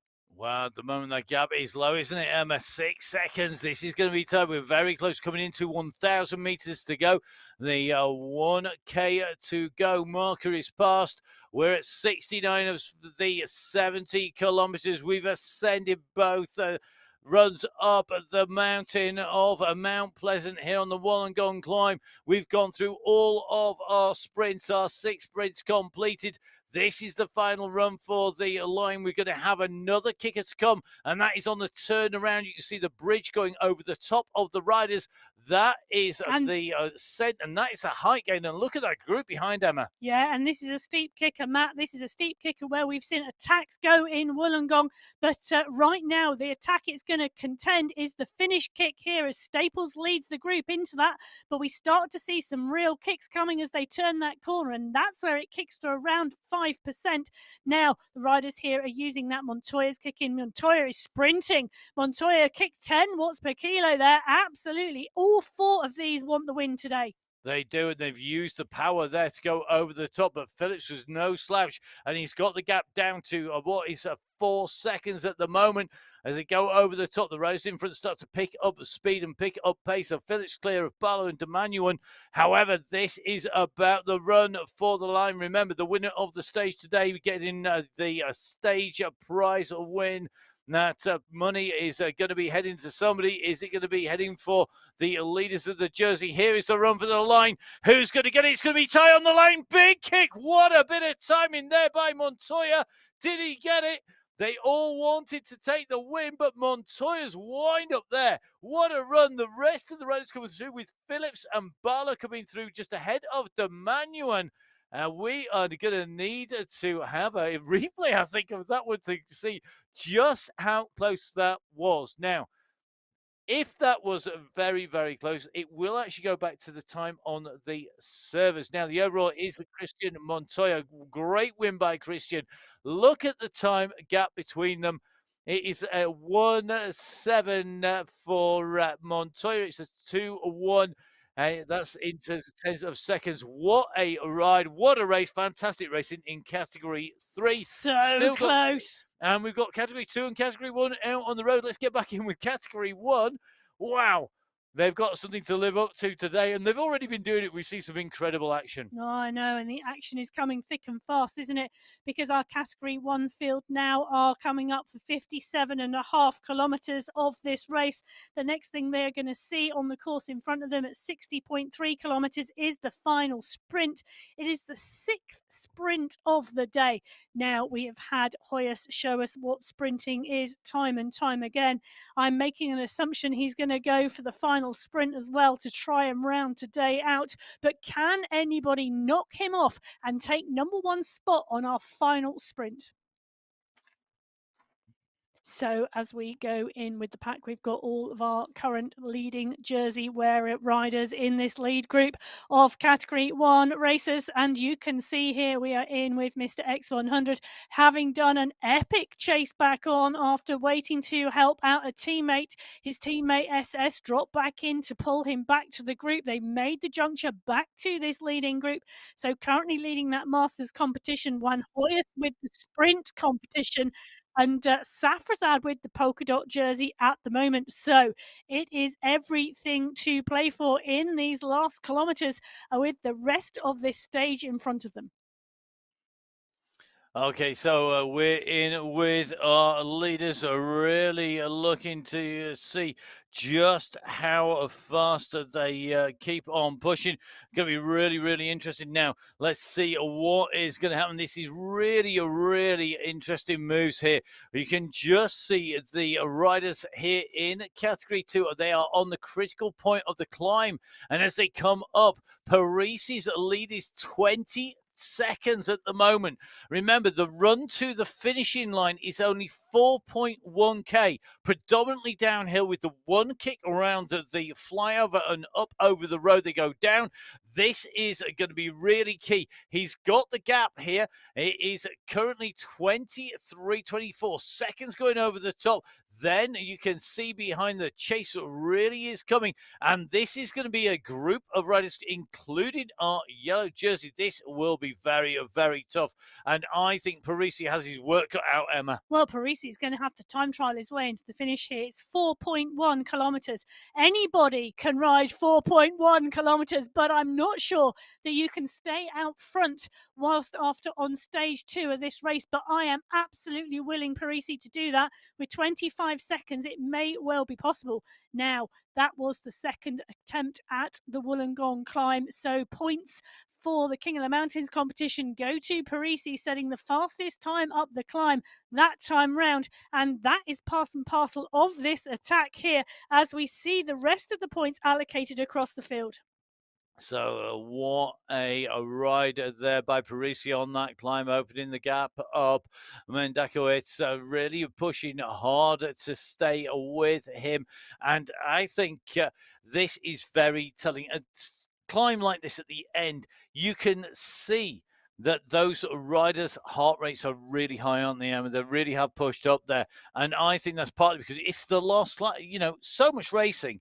What's going to happen when we come on to some of our later stages where we have even bigger mountains on the way through to the finish? Well, it is going to be really interesting racing, and I think we're going to see some very tired legs from some of our riders as we progress through the stages with the mountain stages to come now. But what is part and parcel of that is that they won't necessarily have to ride 17.4% of climb on those latter mountains. Oh, what a shame. We always love a steep climb. Honest gov, not. Right, so it is Eduardo Parisi in the lead, 2K clear at the moment of the chasers behind that gap. Remember, as they came over the top of the climb, was sitting at around about the 20-second marker. Now it's hovering around about 10 seconds, so the chasing riders have halved the advantage of Parisi on the descent, and Parisi has a long way to go when you're solo, 2K. So that's half a pursuit on the track. There is a long way to push solo when that group is coming. Is it easier to do 2K out on the front with a 15-second gap, or is it easier to do 2K at the front of the chase group behind? That is the question at the moment, because Parisi is the rider out front. Parisi's now got 1.75 of a kilometre to do, and I am willing him alongside my mathematics to that finish line. There you go. Emma's bringing overtaken by the enthusiasm to William to get in. We always love a good attack, and Eduardo Parisi is providing that. I love a brave rider. Well, brave rider it is. We're going to flick back very quickly to our sprint here in category 1 as the riders come in underneath the gantry. We're going to clip the result of that in because I think we are going to see yet another big dig from Juan Hoyos to take the victory in the sprint there. So Juan Hoyos, oh, it is. There you go. Look at that X-ray vision through the screen. So the result is that Hoyos has a clean sweep again, making no doubts, and he's finished it in style. 1,133 watts. What a power.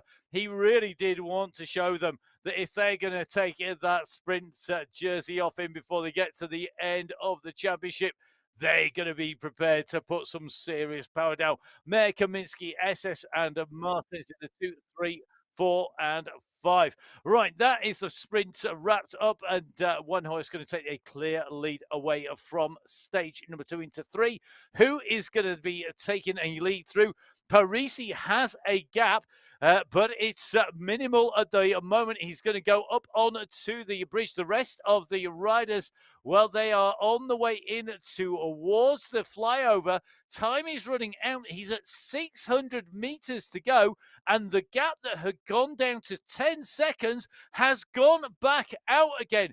Give this man a medal, never mind the prize money for the stage win, because Eduardo Parisi, he's absolutely nailing this. This is absolutely Parisi's intention. There are no riders in the shot behind as Parisi comes into the last 200 meters of this race today. This is the chase behind. They are over 200 meters behind, and they are fighting each other for the minor places because Parisi is moving. He is moving fast, and Parisi is the rider who's going to take the win.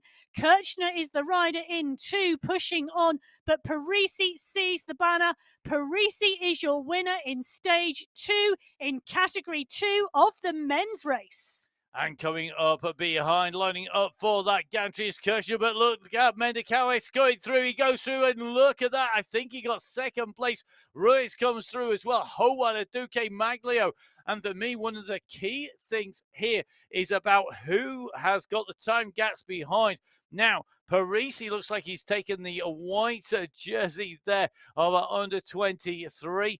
Now, it looks like we're going to see a redistribution of all just great riding. And again, amazing racing in categories 4, 3, and 2. And that leaves us category 1 to decide the outcome of where the stage win will be. We have the sprints decided. The King of the Mountains is looking very interesting indeed because of the changes. Sai Safrazad looking good for that. But leader on the road, it's going to change. We'll have a new yellow jersey at the end of today. Who will it be? Any predictions, Emma? Well, any quick predictions? I don't know. Don't think too long.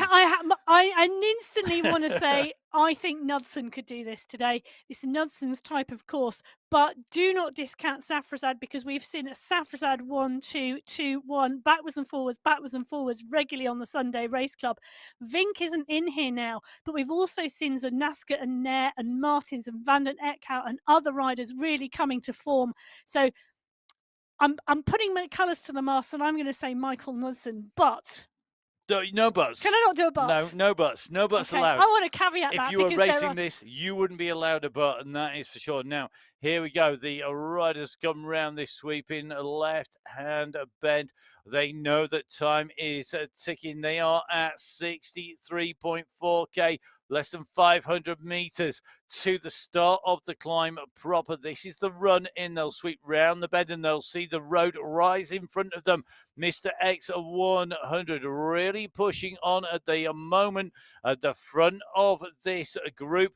He's the rider in that Masters Leaders jersey, and now the gradient starts to climb, and it's all a ways up to the point at the top of the climb, which is 65.9K. At that point, we have the run in to the finish that has seen that chase that we've just seen from the chase after Parisi in category 2. Now, are we going to see a solo breakaway? Are we going to see the prediction from Emma that we are going to see a two-way battle at the top, potentially from Knudsen and Safrazad? They're on to the climb.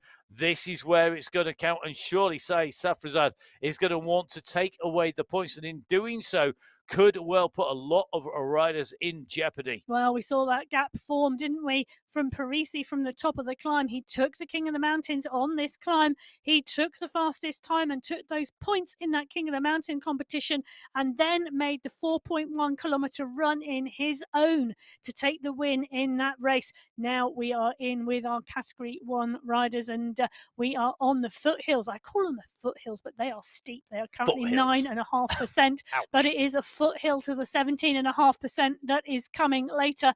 We go up this first part of the climb, we descend and drop to the valley in the middle, and then we push on up the steeper segments of the Wollongong City climb to the top, and then we have that knife edge. But take a look at this. Safrazad has put his intentions out and about early and gone off the front of the pack. And at 8.6, now 9.3 watts per kilo. You can see it's SS who's doing the chasing behind. This group have not got to let him go too far. You could open a big gap. If he's gone on the start of the climb, he could put in a really substantial gap into the rest of the riders. Now he's carrying that pace over the top, and watching those watts per kilo. They've dropped, but they've not dropped hugely. He's still going at nearly 6 watts per kilo down the way down. SS behind is, I think, waiting to bring the group through. Pablo Popovic, his teammate, is in there.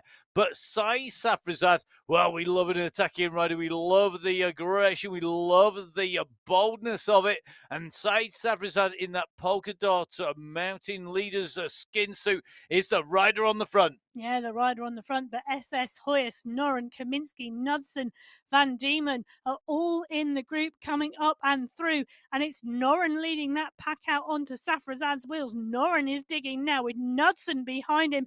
SS, Hoyes, Mel is in there, and Kaminsky and Zanaska's numbers hit the red. They're all going into the red. I just saw 9.3 watts per kilo from Sai Safrazad. Michael Knudsen has battled against him, as Emma said, time and time again. It's going to be really interesting. Pim Van Diemen, though, having a fantastic ride again on this climb. We saw it early on in the race today.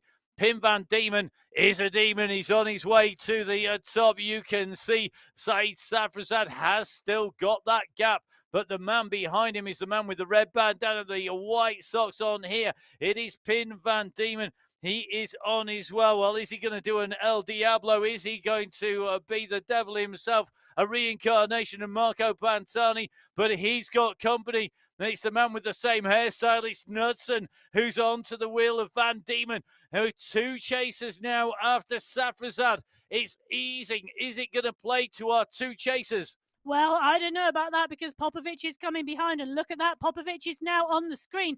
Popovic is pulling Hoyas through as well. So Popovic and Hoyas are the next two riders on the road. Safrazad continues to push on the front here, but take a look at that top right-hand corner of your screen. They are lining up behind him. So Safrazad clear, but 5 seconds separates him, Knudsen and Van Diemen, Popovic, Hoyas, Kaminski and Vujasin, and they just keep coming. It is one long line of Category 1 riders. Safrazad is clear, but just by those 5 seconds. And here we go on to the upper sections of the climb. Brilliantly done by Saeed Safrazad as they come up on to the upper sections. He's got the gap. Now a small breakaway group formed. It's still being chased. The line behind is coming, and they are behind Van Diemen. It's Knudsen, Popovic, Hoyas, Van Diemen in the chasing group. Safrazad can see the gantry. He knows this is the top. He hasn't got 25 seconds that we saw from Parisi. Has he got enough? He's going to take away maximum points, surely, in the King of the Mountains. But Van Diemen is coming for him. This is for the points. They're going to count. Van Diemen is going to score big, but not as big as Safrazad. And this is the critical part for the stage win and for the team competition. Because we said at the start of the show, this turn over the top. The really a quick ascent and descent would be decisive. We've called it the crux. We've called it the fulcrum. You name it. There isn't a name we haven't said. This is critical. Van Diemen takes the fastest time up there. Safrazad crossed the line first, but Van Diemen closed the gap down and came through. So Van Diemen taking 5 points, Safrazad taking 4, Popovic taking 3, Martins taking 2, and Juan Hoyos proving he can climb as well as sprint. And that could be dangerous later on as we go up and over. Will he be able to repeat that on through? Let's see what's going to happen on our descent. Say Safrazad still with the lead. Mr. X100 chasing on. And remember, if you've seen it earlier, if you've been watching the rest of the stage, you will know that Mr. X100 has already chased on once before. He's having to ride to shore up the team after problems for Vink, and that means that on the descent here, the team category is being blown wide open. Now, Saeed Safrazad is leading. Safrazad for the Sticky Bun Club. Yeah, so Safrazad is leading. He is 2 seconds clear of the chase group. Popovic, Hoyas, Van Diemen, Nair, Martins and Knudsen are in there. A little bit further back, we've got Van Elst, Kaminski, Noren, Cutler and Mr. X100, which will be starting to sweep up the rest of the riders and start to work together to bring this back together. I think this is going to be a catch. Safrazad is going to see Hoyas, Nair, Popovic and Martins. Knudsen is going to drop in there. Mr. X100, Cutler, Noren, Van Elst and Kaminski are not far off the back.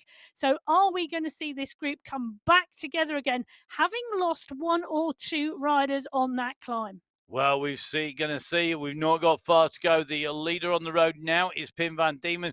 He has pushed through. Oh, you just seen 7 watts per kilo as they came into that group. Now Knudsen goes over the top. So Michael Knudsen continues to keep that pace high. They don't want to let anybody back in. This is critical for the team timings. It's critical for the general classification. This isn't just for the stage win. This could be one of the decisive stages, and we are going to see, I think, 3 groups on the road as Mr. X100 closes down on group number 3. They're going to come together, but your race leader at the moment is right at the front. So here he comes. He's going to make this a bigger group number 3. He's going to join Van Elst, Noren Cutler. Mr. X100 will be in that group.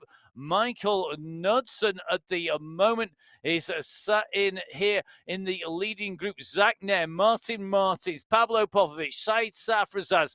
They are the riders who should, in theory, contest the finish alone. but never discount the chasing groups. We've got the sweep round to the left. We've got the run in to was the overpass where we sweep up on that steep section and then the run to the line. This Well, is going to be a frantic finish. it is. We said that top part of Mount Pleasant would be decisive, and that transition between the climbing and the descent would really play a part in this race today, and it absolutely has. We can see here in this category 1 race that descent has absolutely split the pack apart. So that large group of riders that went into this race, of 21 riders went into this climb together, have now broken up and forming separate groups on the road.